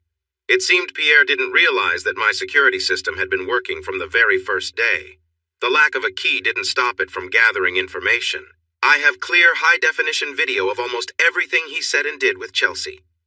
Helena suddenly covered her mouth in surprise, taking a sharp breath. Are you sure? No one has ever gathered real proof of his affairs. This could put you in a strong position against Pierre. Does he know you have this? Not yet. I've been going through it all day. I finally pieced it all together. I haven't seen a lawyer yet, but I know I will be filing for divorce from Chelsea. Oh no. Pierre definitely doesn't want you two to split up. He thinks his relationship with her is just a small bump in your marriage, something he has already made up for. Once he's finished with her, he'll just move on to his next target. He wants you to stay married and eventually laugh about it. After all, you are his only brother, his only family. He believes in sharing everything. I don't see him as a brother anymore. I have a sister whom I love, but to him, I feel no connection. He is no longer part of my life, and I refuse to let him back in. Are you really serious, Paul? This will crush him. I knew it would catch up to him one day. Crush him? I doubt it. He wouldn't have hurt my wife, my family, and my life if he cared. To him, I'm just a tiny bug on his windshield. That's not right, Paul. You don't know him like I do. I've never seen him care about anyone else until you came along. He will be heartbroken. I know I'll have to deal with Chelsea often until the kids grow up since we share custody. But I will cut ties with Pierre and everything connected to him, only looking to upset his life like he did mine. But what can you do to him? He sees you as small and himself as powerful. He could easily push you aside if you challenge him. He has endless resources. Don't worry about me, Helena. I'll manage. But if he finds out you helped me in any way, he could come after you too. As you said, this could cost you your job. What would you do then? Like you, Paul, I'm at a tough point. If you decide to divorce, which it sounds like you will, Pierre will strongly try to convince you to change your mind. If you make this public and embarrass him, he could cut you off and use his power against you. I've seen what happens to those who stand up to him. Many have been hurt, but nothing connects back to him. I have not been able to charm you like he wanted me to. He might try to make me lie and say we were close while your wife is away. That would make it hard to know who to believe, and he wins in the end. Everyone else I've had to deal with deserved it. You don't. Your honesty, character, and strength are rare these days. You are a special person, Paul Blaylock, and I mean it. I don't want anything bad to happen to you. I'm curious about something, Helena. If you don't want to share, I'll understand. What do you want to know, Paul? I've already told you most of what I know. This past Thursday, when we were all in the car and the 3 of you were talking in French, what were you discussing? Helena hesitated, unsure if she should answer. I didn't want to say anything that would make Pierre look worse, but since you asked, he bragged about having been with your wife at your house, which is why Gerald looked at you the way he did. I was upset with Pierre's behavior towards his family. He dismissed my concerns, saying you were well compensated with gifts, and told me to stay quiet. He mentioned that I would soon enjoy being with you to keep me in line. He picked out this outfit I'm wearing now and had me send him a picture right before I came to your place this afternoon. I'm sorry, Paul, but that's the truth. For him, being with another man's wife is a way to feel powerful. It's more about the control than the act itself for him. I need to know, Helena, you have to choose a side now. Look me in the eye and tell me, are you still with Pierre and therefore my enemy? Or are you my friend, maybe my only friend? She looked straight into my eyes for a long time, and I sensed something there that I hadn't seen before. Was it kindness? Determination? I couldn't tell. I've been unhappy with Pierre for a while. He has treated me well and paid me a good amount, but I feel like I'm giving up parts of myself. I'm close to what I need to retire, but not quite there. If I'm going to leave him, you and I need to plan things carefully. If he suspects I want to switch sides, he will do everything to keep control. If we pretend for now, it will give us both time to figure out the next steps. I don't know why, but I believe you, Helena. I know this is a big decision for you, just like it is for me. I have a few things I want to get done in the next week, and I need your help to keep people from thinking I know what's happening. We can't talk at my house since it's being watched. How about we get a couple of prepaid cell phones at the mall to communicate? If you need to reach me while I'm at home, just let it ring once and then hang up. I'll go to the backyard where I can talk freely. This will help us coordinate our plans. That sounds good, Paul. I have some ideas to stretch things out regarding Pierre and your wife, which might give us more time. Will you be working tomorrow at your therapy job? Yes, unfortunately. I'm sorry, Paul, I caused that. Pierre asked me to arrange for 2 therapists to take sudden leave, and I did what he said. I wish I had approached you sooner. Even if you had, Chelsea seems to have her own plans, and she would likely go along with them anyway. I guess you're not planning to go to France to join them now? Absolutely not. There's no way I'd go over there now. Are you planning to work for the rest of the week, or will you take some time off? I need to take the rest of the week off to prepare for our separation and divorce. Are you close with your supervisor? At New Directions? Yes, Greg Dixon is the managing partner and a good friend. If you're still set on taking time off next week, Pierre or Chelsea might call your work to check in on you. Would Greg be able to say you're working if either of them calls? I'm sure he would. That's a great idea, Helena. I like your thinking. Helena smiled, and her eyes sparkled with excitement. Pierre will likely ask me for a detailed report on how things went today. He wants me to win you over as soon as possible. What if we create a scene at your house where I show a lot of interest in you and you turn me down convincingly? Pierre will definitely want to see that video and notice how I try hard while you stand firm and say something honorable about your marriage. This will help us buy some time as we create new scenes each day and also show Pierre and Chelsea just how much integrity you have, which they lack. I see why Pierre has taken an interest in you. You're really good at this, Helena. Later that evening, while at my house, Helena smiled and flirted with me for over an hour. She got close and hugged me tightly. As she leaned in to kiss me, I turned my head slightly and she ended up kissing my cheek instead. I thanked her for her kind offer and told her how lovely she was, saying she would make a great wife someday. However, I explained that I was loyal to my wife and my marriage. Before she left, I asked her to come back at 7:30 a.m. to help look after the kids while I was at work. She smiled and for the camera said, "Maybe next time." Not long after Helena left, the kids Amber, Neil, and Rhonda came home looking very tired. I gave Anita a big hug and thanked her for her help. I didn't want the kids to bathe first, so I quickly tucked them into bed. Even though I was busy at work, especially with the extra duties from Carl and Francine's absence, I used my free time to search for new apartments that would be good for me and the kids. I wanted to move out of my house for 2 reasons. I felt hurt by my wife's betrayals, and also because the house was paid for by someone I didn't want to be reminded of. I found 3 places I wanted to visit before making a choice. Greg assured me he would cover for me at work, especially since I was facing a divorce. He asked the office secretary to send all my calls directly to him without commenting. On Monday evening, when I got home from work, the kids were excited to see me and told me that Aunt Helena had ordered pizza for them. Helena mentioned she was making a chicken casserole that was almost ready. She suggested I take a shower while she finished up. I was surprised to see her taking care of things at home like this. When I came back downstairs, the table was set, and the kids were sitting with their pizza on their plates. Helena served me a generous helping of the casserole, and then took some for herself. "This is my mother's recipe," she said. "Everyone who tries it usually wants more." She watched me as I took my first bite. "Delicious," I said. "After what Pierre made, I didn't think I'd enjoy French food, but you have changed my mind." My words were honest, and Helena was very happy to hear them. Later that evening, after the kids were all washed up and tucked in, Helena read them a bedtime story. They listened closely, captivated by her soothing voice. I watched from the doorway, impressed by this unexpected side of her.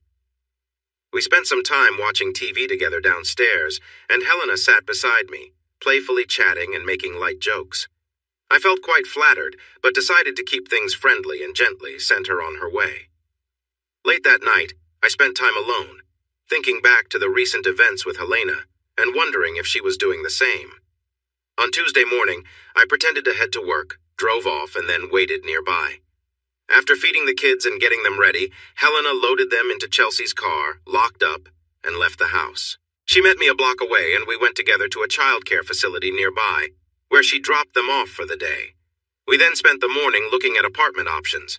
She was surprised by my call the night before, but we agreed it would be easier to handle the day this way.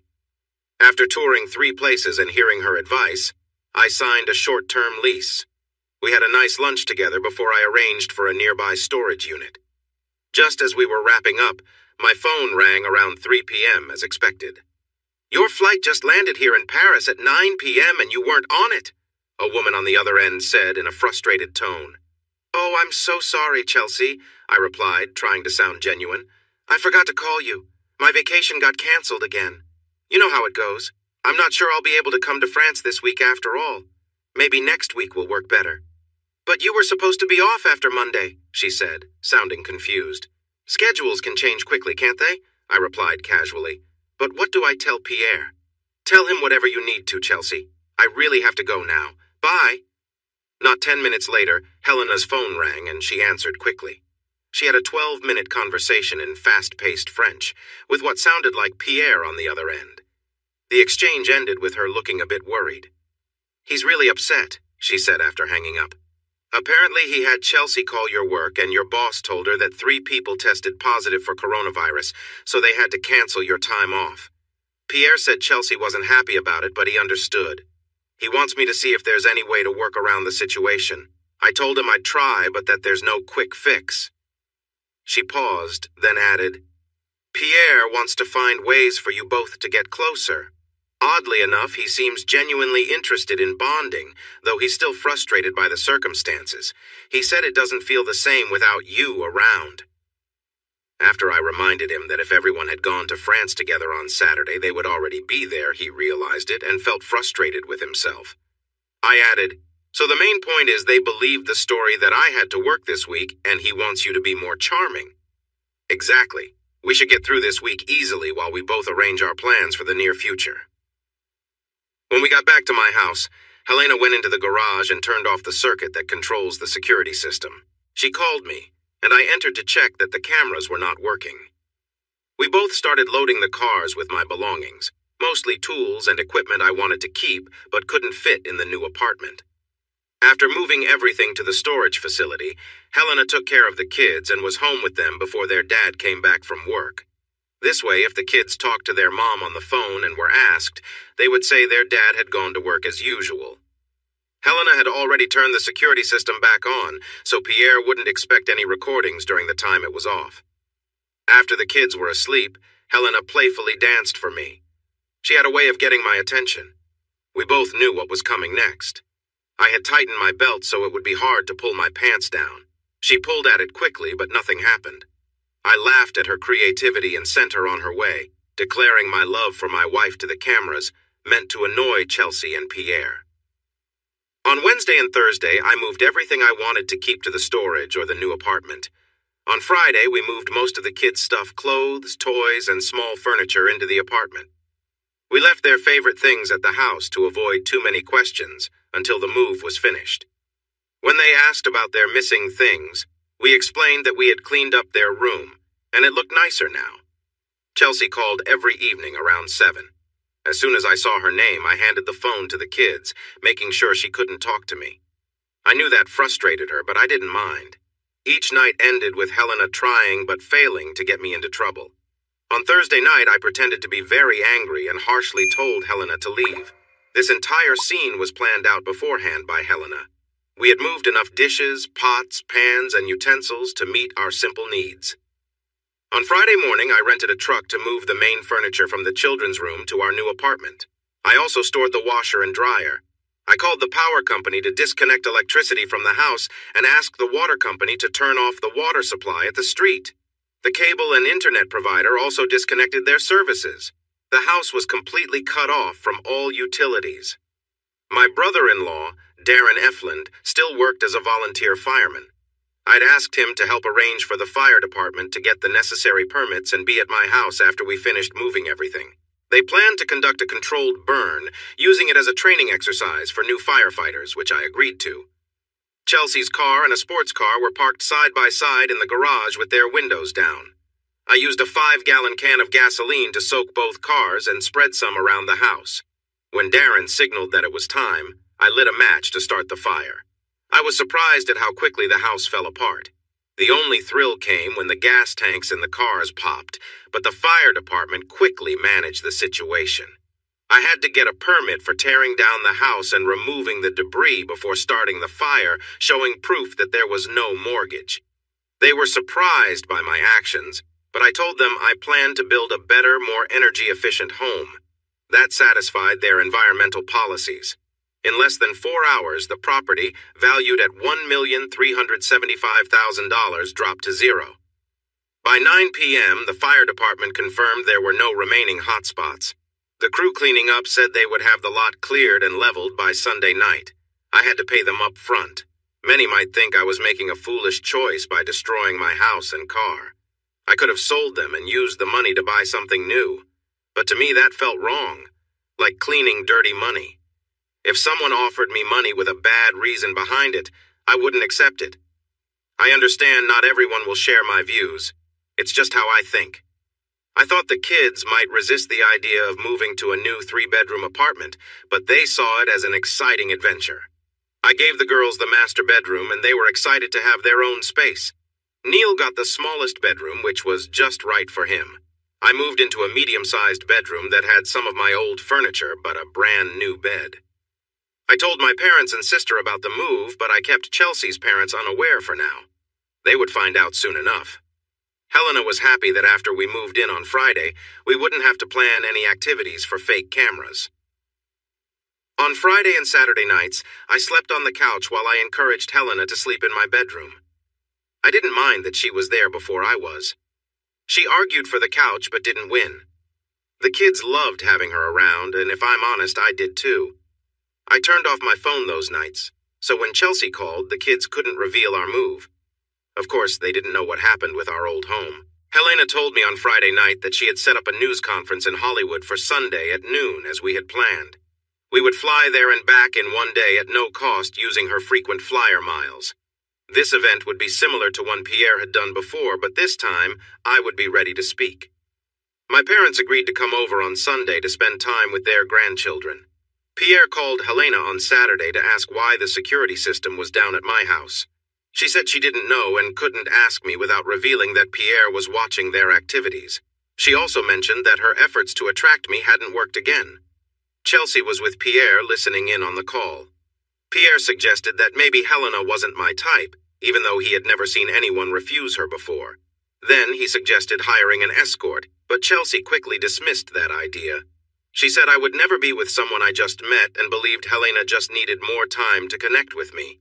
She was sure I would change my mind. Pierre was very frustrated with my refusal. He reminded Helena that even if I agreed to be with her, it wouldn't matter if it wasn't recorded. He told her to capture her next attempt on her phone if she succeeded. Helena said she would try her best. Pierre then switched topics to my work schedule. Helena told him she was in touch with Greg, my boss, every day. The latest update was that he hoped at least one or two of the 3 people sick with coronavirus would return to work on Monday. But there were no guarantees. It wouldn't be clear until then if anyone would show up. She said she would book my ticket to France once my boss let me go. She lied to Pierre, saying she didn't like babysitting my kids to make Chelsea and Pierre believe she wasn't interested in being there. Pierre said he understood her feelings, agreeing that he didn't like kids either and preferred to stay away from the Blaylock family. He still regretted not bringing me along at the start, but it was easy to see things clearly in hindsight. Pierre transferred a €300,000 bonus into her account for her efforts so far, and promised an additional $700,000 once she provided video evidence of at least one private moment with me. She shared everything with me, so I trusted her. I felt a strong urge to confront both of them, but I thought it would be best to wait for our planned press announcement. I decided to avoid Chelsea one last time. I turned off my phone to prevent any mention of our new home. I didn't care if that upset her. Pierre called Helena, who said she didn't know why my phone wasn't working. He shared his worries about my upcoming trip to France. He urged Helena to do whatever was necessary to get me off work so I could join them. My parents arrived at the apartment at 7 a.m. to look after the kids in their new place. Helena and I headed to the airport to fly to California. We reached Hollywood 2 hours before our noon press conference, giving us time to collect our thoughts and finalize details. At noon, we noticed there were only a few reporters present compared to Pierre's earlier news conference. Maybe noon wasn't the best choice for timing. Still, once the story was shared, it wouldn't take long for it to reach news channels in France and globally. Good afternoon, everyone. My name is Paul Blaylock. I am the recently discovered identical twin brother of French actor Pierre Dumont. I stand before you today to share some very troubling news. Pierre has betrayed me by becoming involved with my wife in my own home. My wife, Chelsea Blaylock, and Pierre have both wronged me deeply. I will be seeking a divorce from Chelsea as soon as possible and will sever all ties with Pierre, who is now out of my life. Laughter broke out from the audience as someone stepped forward. Surely you're joking, Paul. It's known that Pierre has gifted you a very expensive French sports car and paid off your mortgage, totaling well over $1 million. If he wanted to harm you, why would he do that? I'm glad you asked. Pierre said it was to make up for his involvement in my marriage. However, those gifts were short-lived. Short-lived? Another reporter asked. What do you mean by that? Just 2 days ago, my house was burned down along with the new sports car, which I had never driven and was parked in the garage. Everything was a complete loss. A woman laughed softly and said, "Even if we believe that story, your insurance should cover it, so maybe it's not as bad as you say." I appreciate your thoughts. Let me explain. When Mr. Dumont paid off the mortgage, I didn't need homeowner's insurance anymore. I canceled it, thinking I would have time to find a better deal. The same goes for the car, no insurance on that either. So now both are gone. I haven't gained a single cent from Mr. Dumont. His gifts have disappeared. Plus, I also lost my own 10% down payment of $100,000 on the house. So, the loss is even bigger than just what Mr. Dumont gave. After the fire, nothing could be saved. Some chuckles were heard from the reporters. Is this a way to pressure Mr. Dumont for more money after he was so kind to you? Is that what this is really about? I looked firmly at the person asking and replied, I don't want a single cent from Mr. Dumont ever. I want him to keep everything that belongs to him as far away from me as possible. That even includes my wife. He can have her as a parting gift. If I got my wish, I would never see either of them again. Mr. Dumont has brought only pain to my family. My kids will have to grow up in a broken home because of his actions. This box has memory chips with raw footage of their time together in my house before it burned. Please take one with you. My wife is with Mr. Dumont right now in France, and they have been there without me or her 3 kids for over a week. If you check, you will find that I am telling the truth. I'm sure there are photos of him with a new woman. Her name is Chelsea Blaylock, my wife. I hope she never comes back to the USA. If what you say is true, sir, where are you and your kids staying now? We have moved into a modest 3-bedroom apartment for now. I will soon be a single dad, and we are getting used to life without her. A hush fell over the group. It was starting to sink in that I might be speaking the truth. It wouldn't take long for them to find proof. Soon, stories would spread online, eventually reaching France, where I hoped they would hurt his reputation and career. In the world of celebrities, reputation is everything. I knew there would be consequences, and I was ready for them. After the news conference, Helena and I went to a restaurant for lunch. During the meal, Helena finally started the conversation. "Paul, even though you think I should leave for a while, I want you to know it is one of the hardest choices I have ever made. I have grown very close to your 3 children and enjoyed every moment I have spent caring for them." "They care about you too, Helena. You are more than just a babysitter to them. That's why they call you Aunt Helena. You are part of our family." She felt emotional as she touched my hand. "It's not only the children that I will miss, Paul." "By the way, I need you to sign this document quickly before we say goodbye," she said. "What is it?" I asked. "It is something that can help protect us if Pierre comes after us. Trust me, Paul, just as I trust you. I'm cutting all ties to him because of how he treated you." I signed it without looking closely. Then I asked, "Are you sure you want to leave Pierre's job for good? I'm the only one who will be quoted from the press conference." "I'm sure my picture was taken when I stood beside you. Pierre knows I had the connections to set up the press conference. You could not have done it alone. Plus, Pierre always says that revenge is best served cold. He will come after us both. I can hide, but you cannot, not with your kids. Do you trust me enough to tell me where you are going, Helena?" "Paul, I would trust you with my life. You are the most brave and honest man I know. I have a college friend who works at the French honorary consulate in Georgetown, Cayman Islands. He is someone I am close with, and Pierre does not know him. We have stayed in touch over the years. I will be safe there until things settle down. Trust me, when this is all over, we will see each other again." "I understand. He is lucky to have you. I wish you didn't have to leave, but your safety is what matters most to me. I have no idea what Pierre might do because of me speaking out, but I know he won't let your decision go easily. Here, take my prepaid phone with you. I have your number memorized, and if mine is discovered, it could lead them to you. I don't want anything bad to happen to you, Helena." I leaned over and gave her a heartfelt goodbye kiss. It felt genuine. We shared a taxi to the airport and said our goodbyes there after another warm kiss. I made it back home for dinner, and Mom's cooking tasted just like I remembered. Even though I felt a huge weight lift off my shoulders, I knew trouble was ahead. I wondered when the news would spread in France, but when Chelsea called, she didn't seem to know anything. I decided it was time to talk to her. I put my phone on speaker and used a recorder to catch both sides of the call. "Hello, Chelsea. How's Paris?" "Oh, Paul, we have been so worried about you. It seems you have been avoiding us. Can you tell me why?" "I know everything, Chelsea. That's why." "What are you talking about? What do you think you know, Paul? Do you really want me to say it, Chelsea?" "Yes, Paul. What's going on?" "Okay, you asked, so I'll tell you. I know that you were with my brother before you left for Paris. I saw you two together in our home. I have recordings of you both in our house before you left. Remember that security system?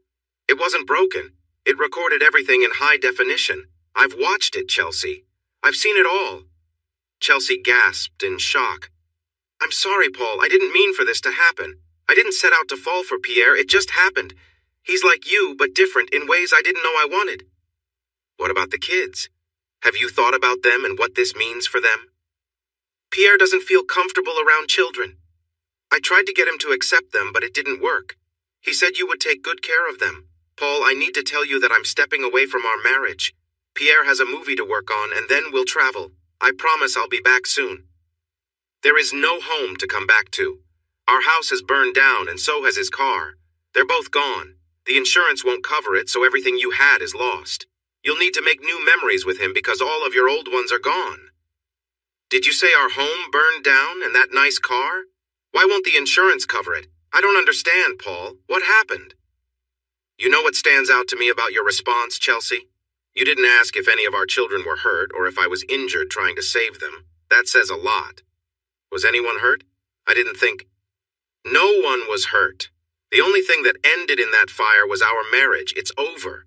Let me know if you plan to return home soon and I'll have the divorce papers ready for you at the airport." "Oh, there's no way Pierre will let you divorce me, Paul. You need to forget that idea. This is just a temporary situation. You need to know that.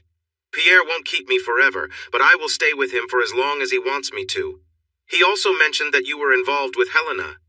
If he said that, he lied, Chelsea. Helena and I have never been close like that. If he claims otherwise, ask him for proof. It doesn't exist. He is not trustworthy. Stick with him if you want, but he has no say in our marriage, and neither do you. I'm filing for separation and full custody of the kids tomorrow. Have a nice life, Chelsea. The kids and I will be fine without you. You have no husband, no children, and I have no brother. You can do what you like now. Don't call here again, Chelsea, ever. We're finished. I hung up and turned off my phone. I made a note to change my cell phone number. I figured that once trouble started in France, my troublesome twin would try to contact Helena for help. Of course, her being unavailable would make him even angrier. I thought that after a day or two, he might send someone else to talk to her or even come back himself to deal with the situation. No one could reach me on my personal phone since I changed the number early Monday morning when I got to work. But that didn't stop Pierre from calling me at work. I was informed I had an urgent call. "Paul, my brother, what have you done? You must take it back. Take it back before it's too late," Pierre pleaded. "I'm sorry, Mr. Dumont. I can't do that. But why? You've caused so much trouble and tried to ruin my name, all for what? For someone else? I paid you well. You should be thankful, not trying to bring me down." "I'm sure that's all she is to you, Mr. Dumont. Just someone. But she meant everything to me, and you took that away. I'm just returning the favor." "You're a dreamer. And that's all you'll ever be, a loser, Paul. Nothing more." "Thank you for your kind words, Mr. Dumont. If that's all, I need to get back to work. Please don't call me here again, or I will block your number. The time when you could treat others poorly and expect loyalty is over. Goodbye, Mr. Dumont." I hung up and asked the switchboard not to take any more calls from him. Whenever I had a moment, I checked online for updates about the press conference. It seemed that videos with blurred parts were spreading on Instagram and other social media. At first, Pierre denied it was him. He claimed I was pretending to be him. But his French accent and voice were very clear. There had been many photos taken of him and Chelsea at clubs before the news broke. Now, these pictures were being shared again as proof of my story. Reporters were trying to talk to her, shouting questions about why she was leaving her husband and children in America. Pierre told her to ignore them and was upset that social media was working against him when it had helped him before. Even though he had finished filming, the producers said he would be replaced by someone less controversial. He had time to travel, as Chelsea had suggested, but they were followed by the press every time they tried to go out. The popular French TV star was now seen as a bad person. Soon, other people who had been hurt by Pierre started sharing their stories, and they were very similar to mine. There were so many new claims that Pierre felt like he was being overwhelmed. Within 2 weeks, all of his contracts were put on hold while they looked into the accusations against him. He still had his money, but no new opportunities were coming in, and instead of fans asking for his autograph, they were treating him poorly. This was his worst nightmare and embarrassment. He could hardly believe that just my voice was able to bring him down from his high position. Chelsea was beginning to complain that Pierre was treating her harshly, as if he was taking out his anger on her because I spoke up. She tried to make him happy, but nothing worked. Eventually, Pierre could not take it anymore. His public relations team could not restore his old image. It was clear that he was now an outcast in the industry, and it would take a long time, if ever, before he would work in entertainment again. He was in pain, forced to replace Helena as he could not find her. He suspected that I had something to do with her sudden absence and wanted to hurt me more than I hurt him. Pierre sent people to New Directions, Inc., the therapy business where I worked. They secretly met with the board of directors and arranged to buy the company for $20 million through a different company. This left the four partners with a nice sum of $5 million each. The only changes made were that I was let go, and a new CEO, Brad Preston, was brought in to represent Pierre's interests. I was told that due to the sale of the company, my job was eliminated. Greg said it was hard for him to let me go, but the terms of the sale were clear. He would lose his share of the money if he didn't follow the rules. Only Brad Preston knew that Pierre was the one investing in the business. Brad had clear instructions to follow Pierre's requests. He told the switchboard staff to send any calls about Paul Blaylock directly to his office phone, without sharing any details about Mr. Blaylock. If they didn't do this, they would lose their jobs. Since he could access all company files, Brad also tampered with my personnel record. He claimed I had acted inappropriately with several female patients, but he didn't name anyone. This was a lie, part of Pierre's plan to ruin my reputation. Only Brad and Pierre knew about the changes to my record, and since no one saw him do it, he wouldn't be held responsible.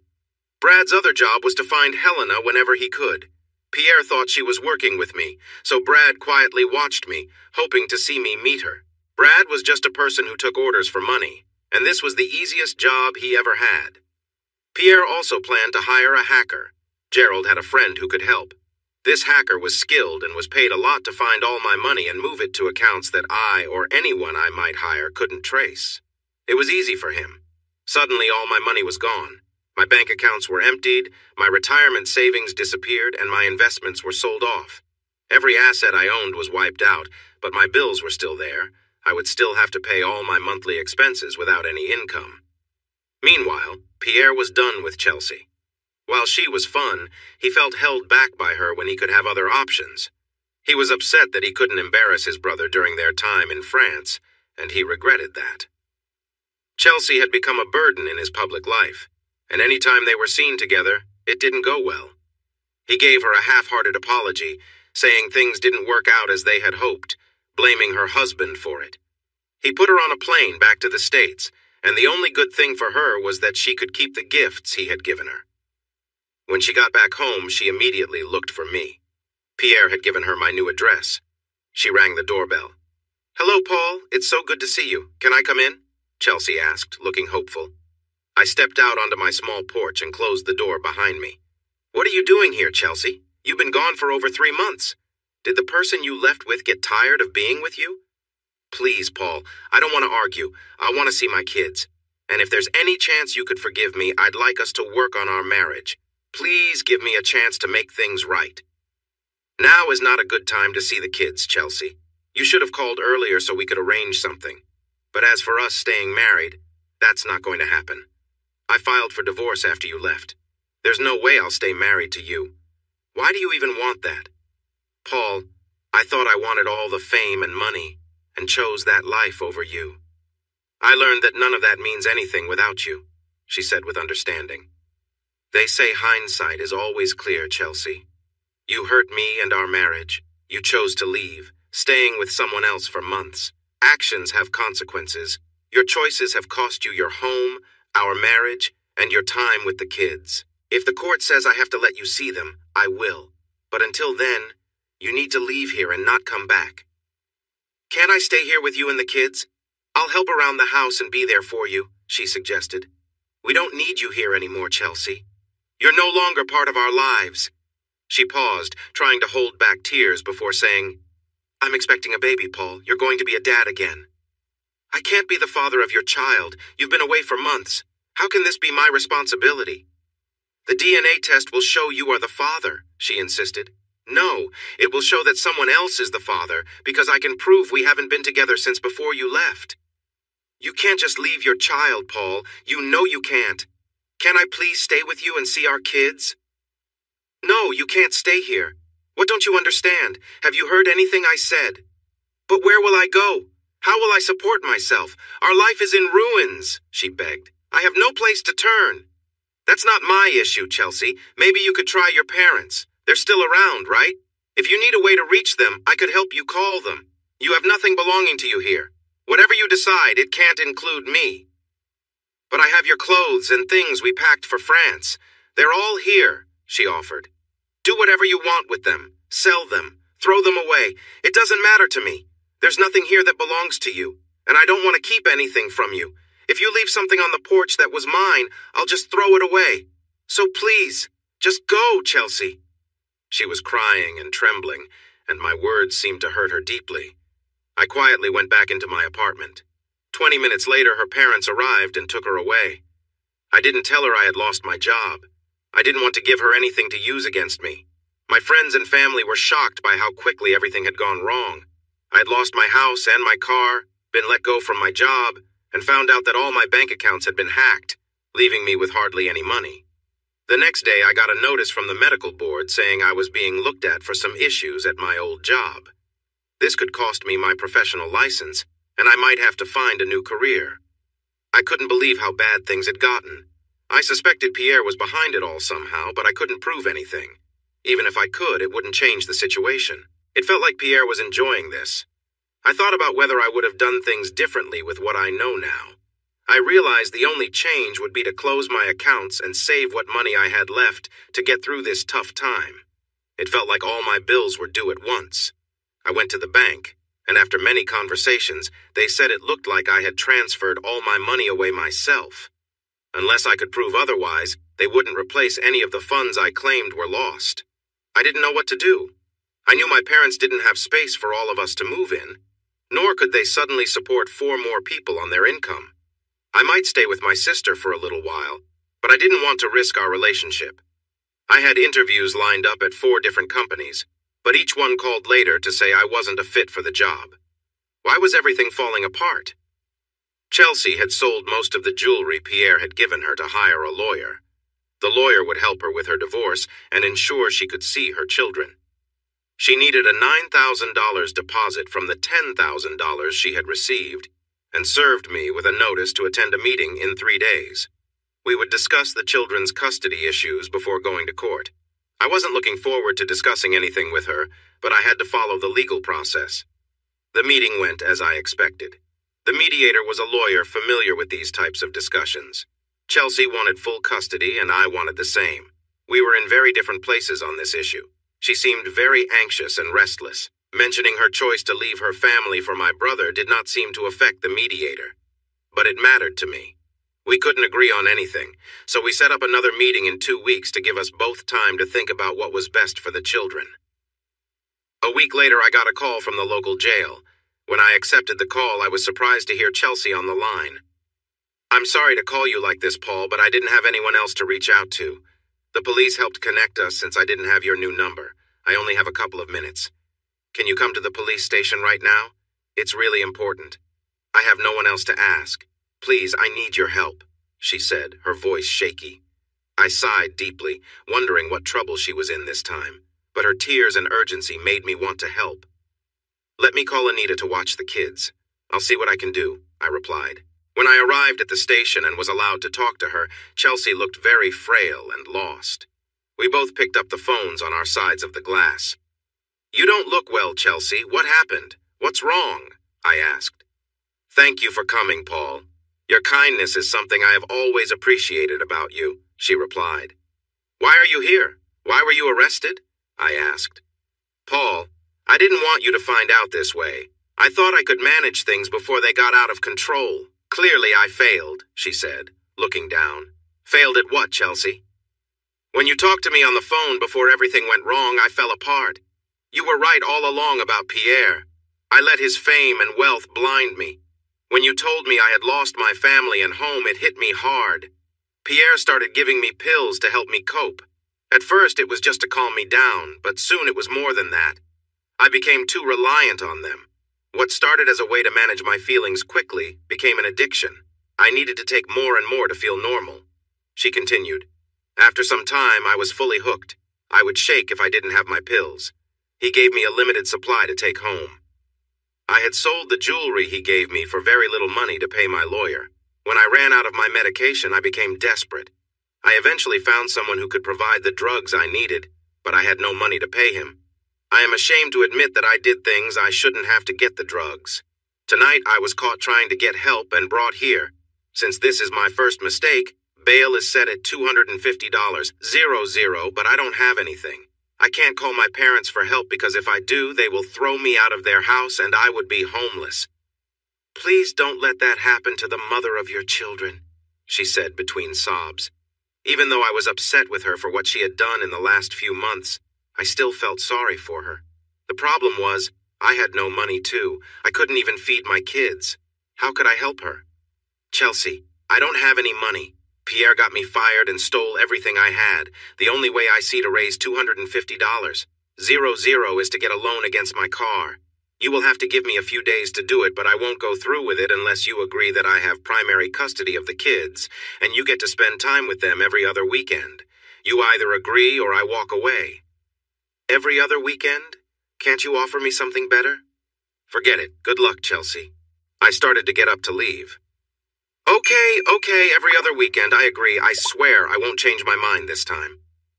I sighed with relief. All right, Chelsea. Call your parents and tell them you might be away for a few days while I sort things out. I will, Paul. Thank you. I still love you, you know. I didn't respond, but stood up and left the jail. As tough as my situation was, I realized I had just met someone in a worse place than me. The next day, my parents took my children with them camping at the beach for the holiday weekend. They wanted to give me time to think and figure things out without the added pressure of taking care of them and to keep them away from Chelsea. I decided not to mention her situation yet. I didn't want the kids to worry until I had a plan. It was summertime, and that night there was a big July 4th celebration in the town center. I went hoping to see some friendly faces and maybe get a free hot dog. Yes, it was getting that bad. There was a stage with a local band playing for the large crowd. About 2,000 people were there. I was standing 200 feet from the stage when two well-dressed strong men took to the stage, grabbed the microphone, and started talking to the crowd. One of them held an aluminum bat. "Hey, hello everyone! Is everyone having a good time tonight?" one of the men shouted into the microphone. The crowd responded with loud cheers and applause. "Excuse me for interrupting everyone, but we're looking for Paul Blaylock. Does anyone know where he is tonight? We were told he might be around." A voice from the crowd called out, "What do you need him for?" "We want to have a talk with him about his actions as an occupational therapist and his behavior towards some women. One of them is my sister. Can anyone help us find him?" While one man talked, the other was scanning the crowd for me. Suddenly, he spotted me on the stage and they started to make their way towards me. I felt a cold chill run down my spine. No one in the crowd spoke up for me, and I felt stuck in place, unable to move. The two men pushed through the crowd quickly, getting closer. Then something surprising happened. Just as they reached me, an 80-year-old girl in a wheelchair came between us and raised her voice, making everyone quiet. "Misters, a while ago I was in a bad car accident and now I can't walk. Mr. Blaylock was so kind and patient with me when I needed help. He is one of the nicest people I've ever met. He's my friend, and you'll have to get through me first if you want to reach him." In that big crowd of 2,000 people, you could hear a pin drop. The two men looked ready to push her aside when a strong woman stepped in front of the girl. "Listen, if you even think about touching my daughter, you'll have to get through me first. I will protect her no matter what." A man was pushing through the crowd to stand in front of the woman and girl. "This is my wife and daughter. If you even think about harming them, you'll regret it," he warned. The two men looked at him with a smirk, knowing they could easily overpower him. Suddenly, 5 strong men stepped forward to stand beside him. One of them turned to the two aggressors. "This man is a building contractor and we all work for him. He's the best boss we've ever had, and I promise you, as long as one of us is here, you won't get near him." Then their 5 wives stepped in front of their brave husbands, forming a strong line. Soon the whole town stood together in support of this one person, all thanks to the courage of an 80-year-old girl. She had spoken up for him just when it seemed the darkest. In that moment, his world felt brighter. Greg stood beside the mayor near the stage. He spoke quietly to him. "My name is Greg Dixon, and I work at New Directions, Inc.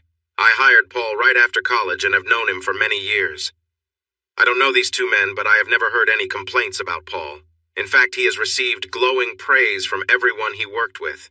No one has ever accused him of doing anything wrong until now. He was unfairly let go from his job, and he has 3 children depending on him. What is happening to this good man isn't right." The mayor nodded, and then stepped up to the stage, taking the microphone. "Hello, everyone. I'm Grant Maston, your mayor." The crowd turned their attention to him. "I have a question. Has anyone here ever felt mistreated by Paul Blaylock or knows someone who has?" The crowd was silent. "Let me ask again, does anyone here even know someone who has been mistreated by Paul?" Finally, one woman raised her hand. "Last year, my mother fell and broke her hip.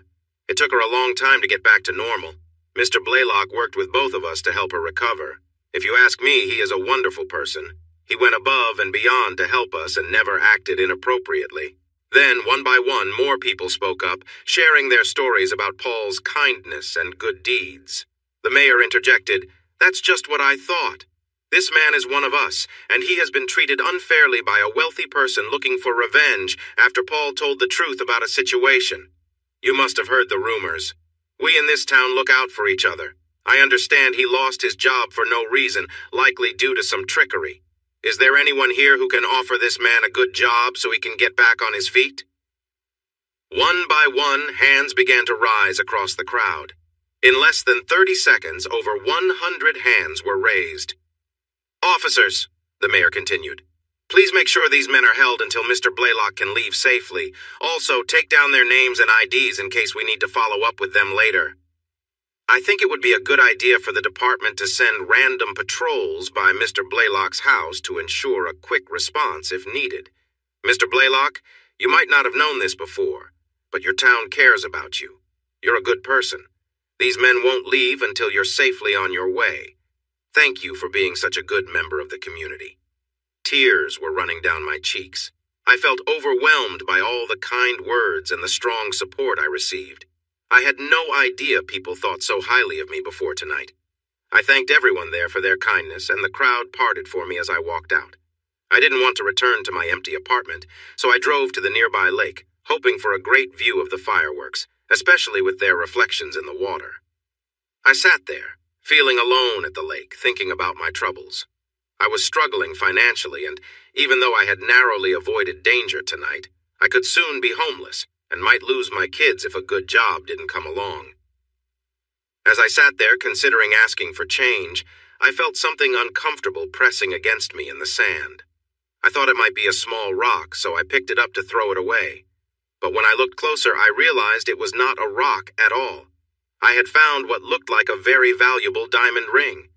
After finding the ring, I took it to the largest jewelry store in town, which was open until 9 p.m. When I asked about its value, the manager recognized it right away and went to make a call. A few minutes later, he returned.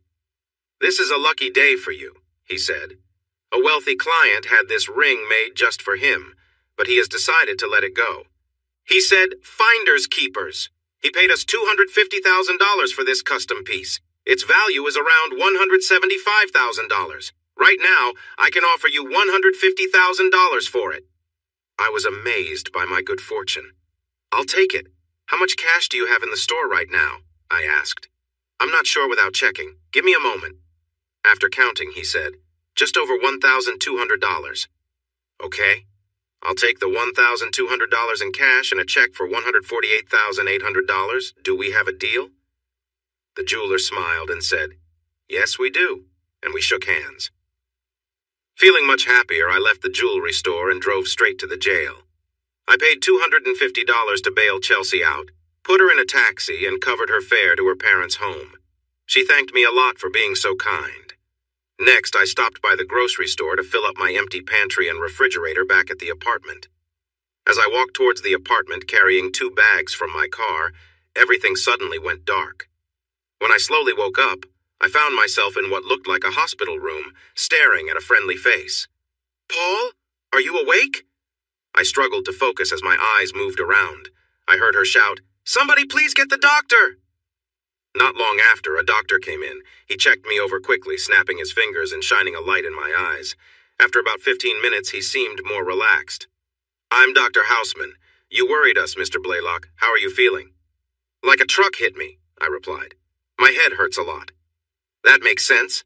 You were in a medically induced coma for 3 days. We stopped the medication 4 hours ago. You had some serious head injuries which caused swelling in your brain. Our team has been working hard to help you." "What happened?" I asked, confused. "Your wife, Helena, is here.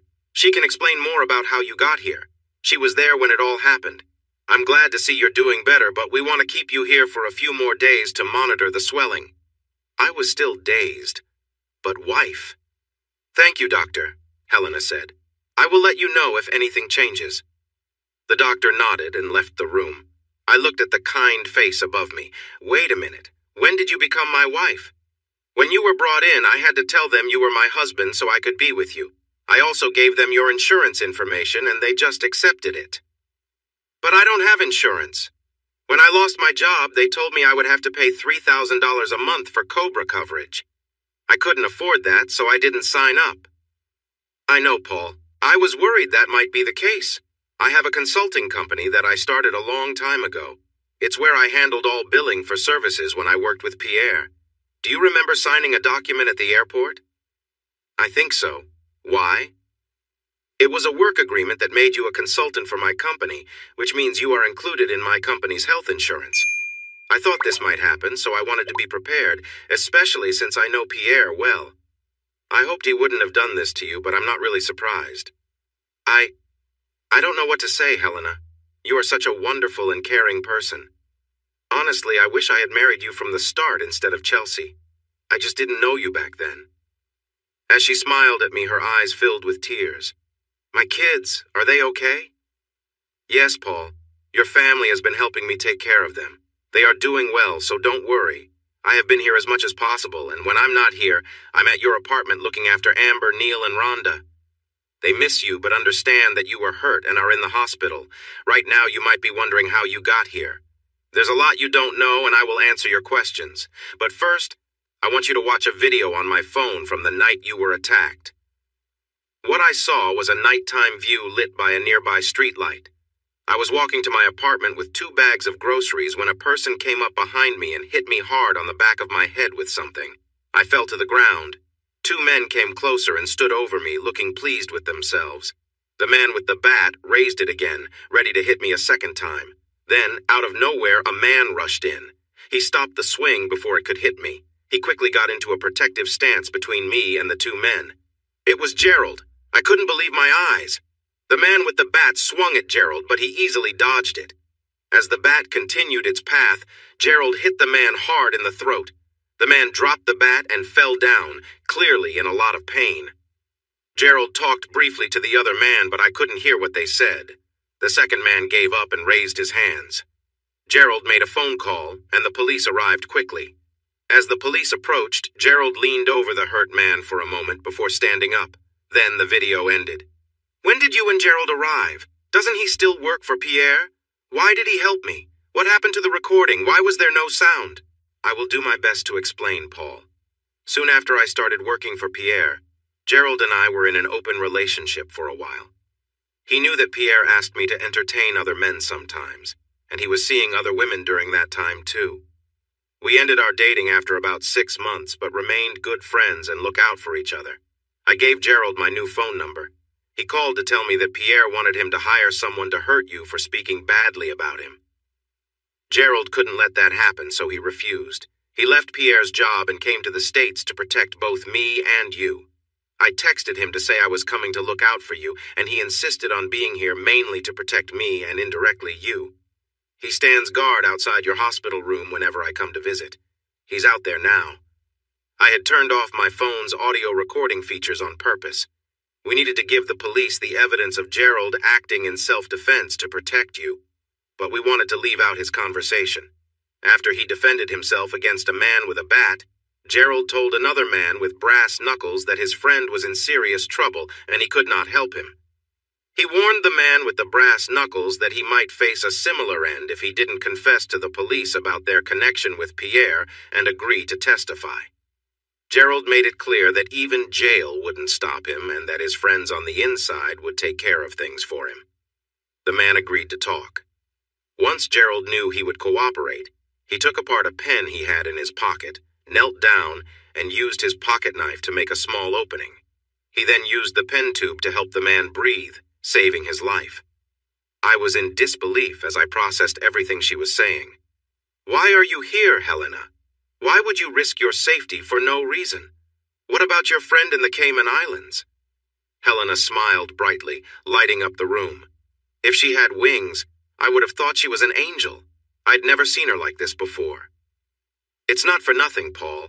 If you want me to leave after I answer, I won't come back. Henry Renard is someone I became very close with in college. Until recently, I would call him my best friend. He's as charming as anyone could be, and all the girls at school were drawn to him, including me. But there was one thing he's gay. What attracted me was his kindness, honesty, and love. I've never seen anyone love as fully as he loves his boyfriend. When I asked if I could stay with him in Georgetown until things settled down with Pierre, he wanted to know how soon I could come and promised I would be safe for as long as I needed. He's a wonderful friend, she went on. While staying with him and his husband, Franco, Henry helped me understand love better. True love has always been something I've struggled with. My parents went through a painful divorce when I was young, and they both used me to hurt each other. I felt caught in the middle and thought it was my fault their marriage ended. That experience made me turn away from marriage and any idea of having a happy future. I closed my heart to everyone except Henri, who I didn't meet until college. I had many dates, but to me they felt empty. I used men just like they used me. My life felt filled with loneliness instead of love. Love for me was just about physical attraction. I'm really sorry you went through such a rough time as a child, Helena. Your parents, who were supposed to protect you, hurt you instead. That was not your fault, Paul said. I understand that now, Paul, but I didn't before. The love between Henry and Franco was so strong that I could almost feel it. I wanted that in my life, but my heart was closed off. I didn't know how to love. Henry tried to explain it to me, but it just didn't make sense. I thought love was something couples had to do for each other. He told me love is a gift, not a chore. I asked him how he knew he loved Franco. His answer surprised me. He said that love is something you can't see, but for him, Franco makes that love clear. When they look at each other, so much is shared in just that one look. I didn't truly understand until Franco suggested something. She continued.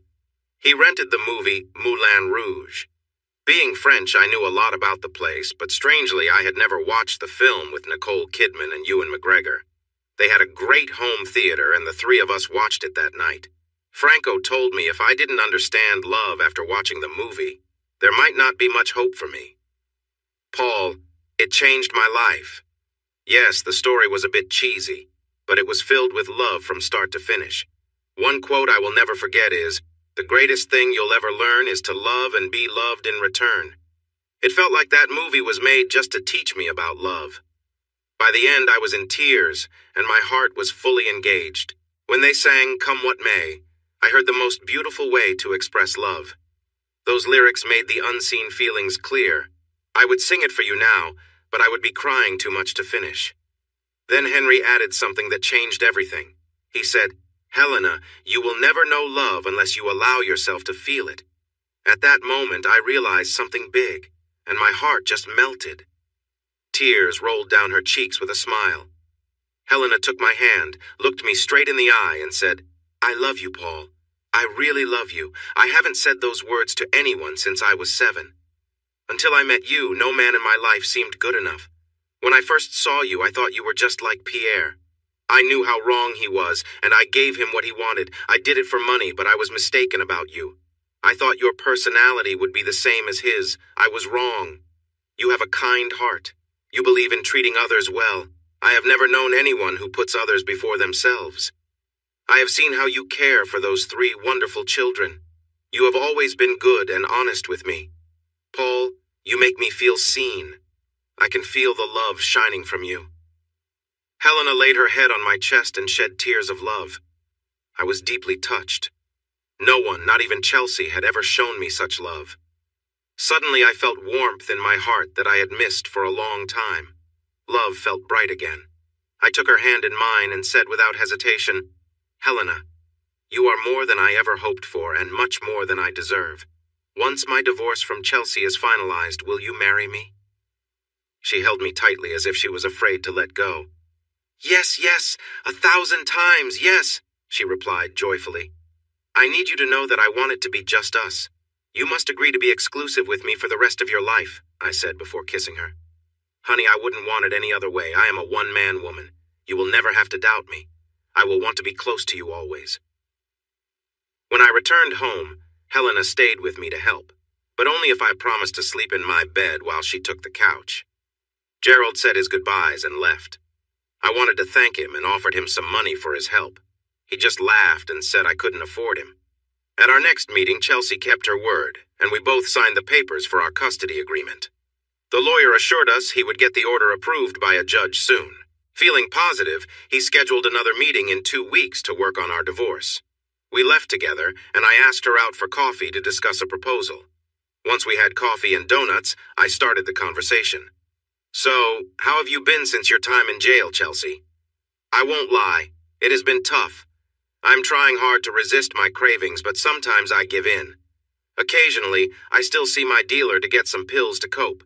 At this rate, I might be in this situation for a while." "What if I offered you a chance to change your path? Would you take it?"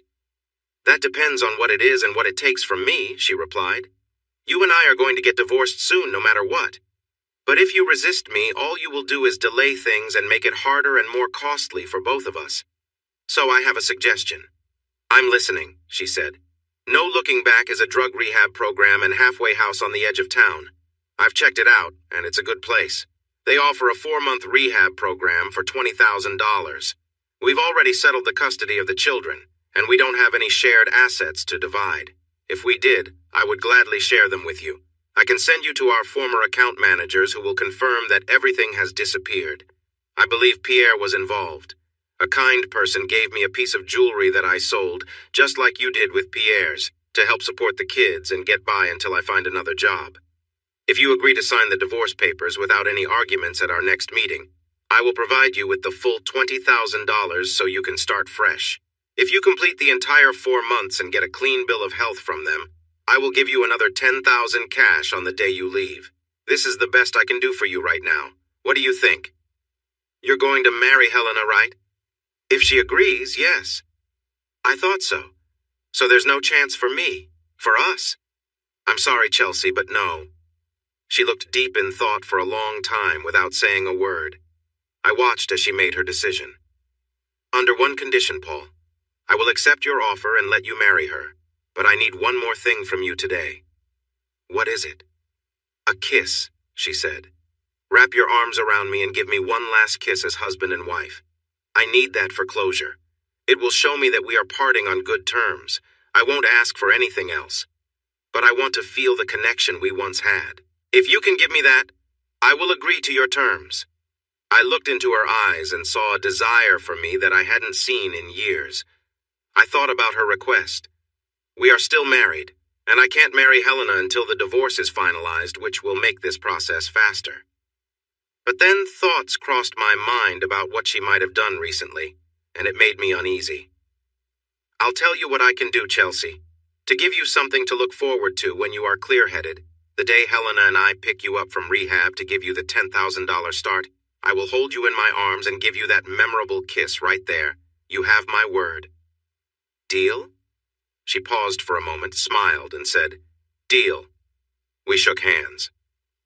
I knew that when rehab centers accepted patients, they checked for health issues. I was confident she would be healthy when she finished the program. I would tell Helena about my promise, so she would not feel worried about Chelsea. She signed the divorce papers as we agreed, and our divorce would be final in just under 8 months. In North Carolina, a divorce takes at least a year, but it can take longer if one side disagrees. To celebrate the signing of the divorce papers, I took Helena and the kids out to eat. We didn't tell the kids the reason, but Helena and I were happy. The next day we went house hunting not to buy, but I wanted to rent a 4-bedroom house for Helena so she could have her own bedroom and leave that uncomfortable couch. We moved in less than a week. That same week, Chelsea arranged for her stay at the rehab center. I took her to the facility and paid the fee in cash. On Friday afternoon, after dropping Chelsea off, I called her parents. I wanted to let them know she was settled in and asked if they could take care of their grandkids for the weekend. We were still on good terms, and they appreciated my efforts to help Chelsea. They were happy to take the kids and said they'd be over in 45 minutes. I told them we would pick them up on Sunday. Helena looked at me curiously in the empty house after the kids left for the weekend. "Honey, the divorce papers are signed. To me, Chelsea and I are already divorced. Waiting for the final papers is just a formality." She smiled knowingly. "Well, it's about time." Then she hugged me tightly, and we playfully enjoyed each other's company, moving from the front door to the bedroom. That first night, we shared a wonderful connection. I felt like no two people were better matched than we were.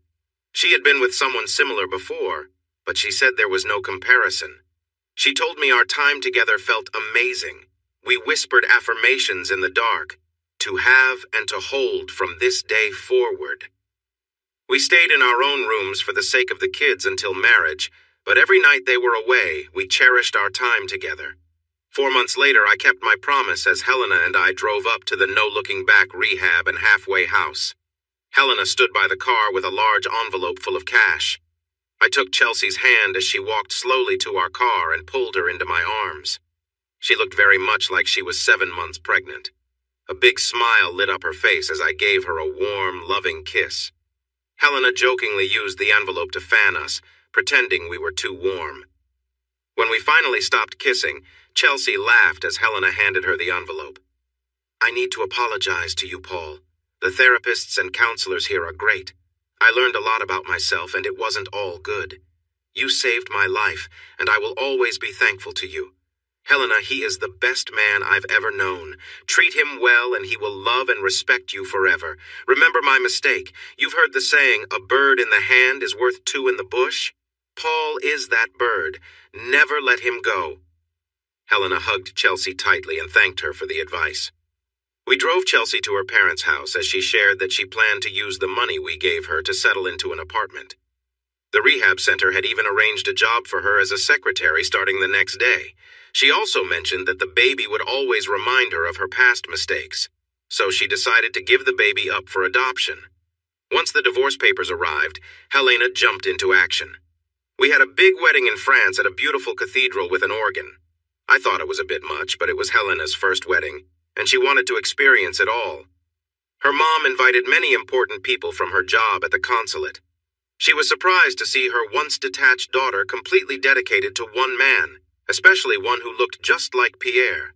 They shared a heartfelt moment, happy to mend their relationship.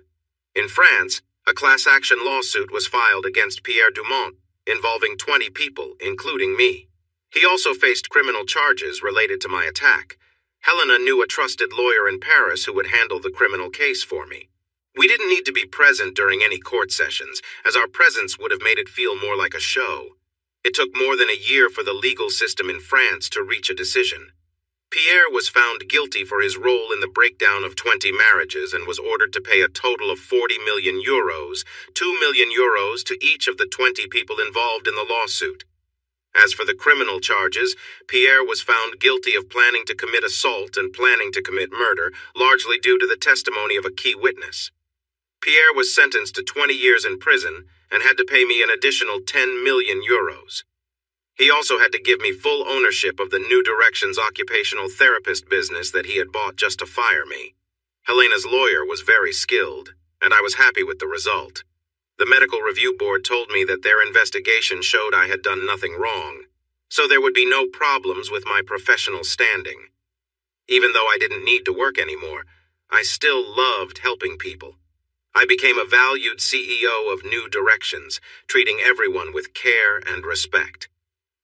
After Helena and I built our dream house, I built another one next door and moved my parents into it, giving them complete ownership with no debt. It was the best money I ever spent. Helena and I also helped pay for the college education of Anita and Darren's 2 children. Amber, Neil, and Rhonda welcomed 2 stepbrothers a year apart as we grew our family. True to her promise, Helena was always by my side and never made me doubt her loyalty. 5 years after rehab, Chelsea married one of her co-workers. She never missed a visit with the kids. Helena and I were okay with her being part of their lives. As far as I know, Chelsea never spoke badly about me to the kids, and we were all kind to each other. When the time came, I proudly walked Amber and Rhonda down the aisle at their weddings. As I grew older, I never forgot and was always grateful for the brave little girl in the wheelchair. Her selflessness changed my life for the better. I can hardly imagine how different my life would have been if she hadn't had the courage to stand up for me that day. Hey everyone! Thanks for watching. Don't forget to subscribe and turn on notifications so you won't miss any of the exciting stories we have coming up. What do you think about the characters in this story? Let us know in the comments. We'd love to hear from you.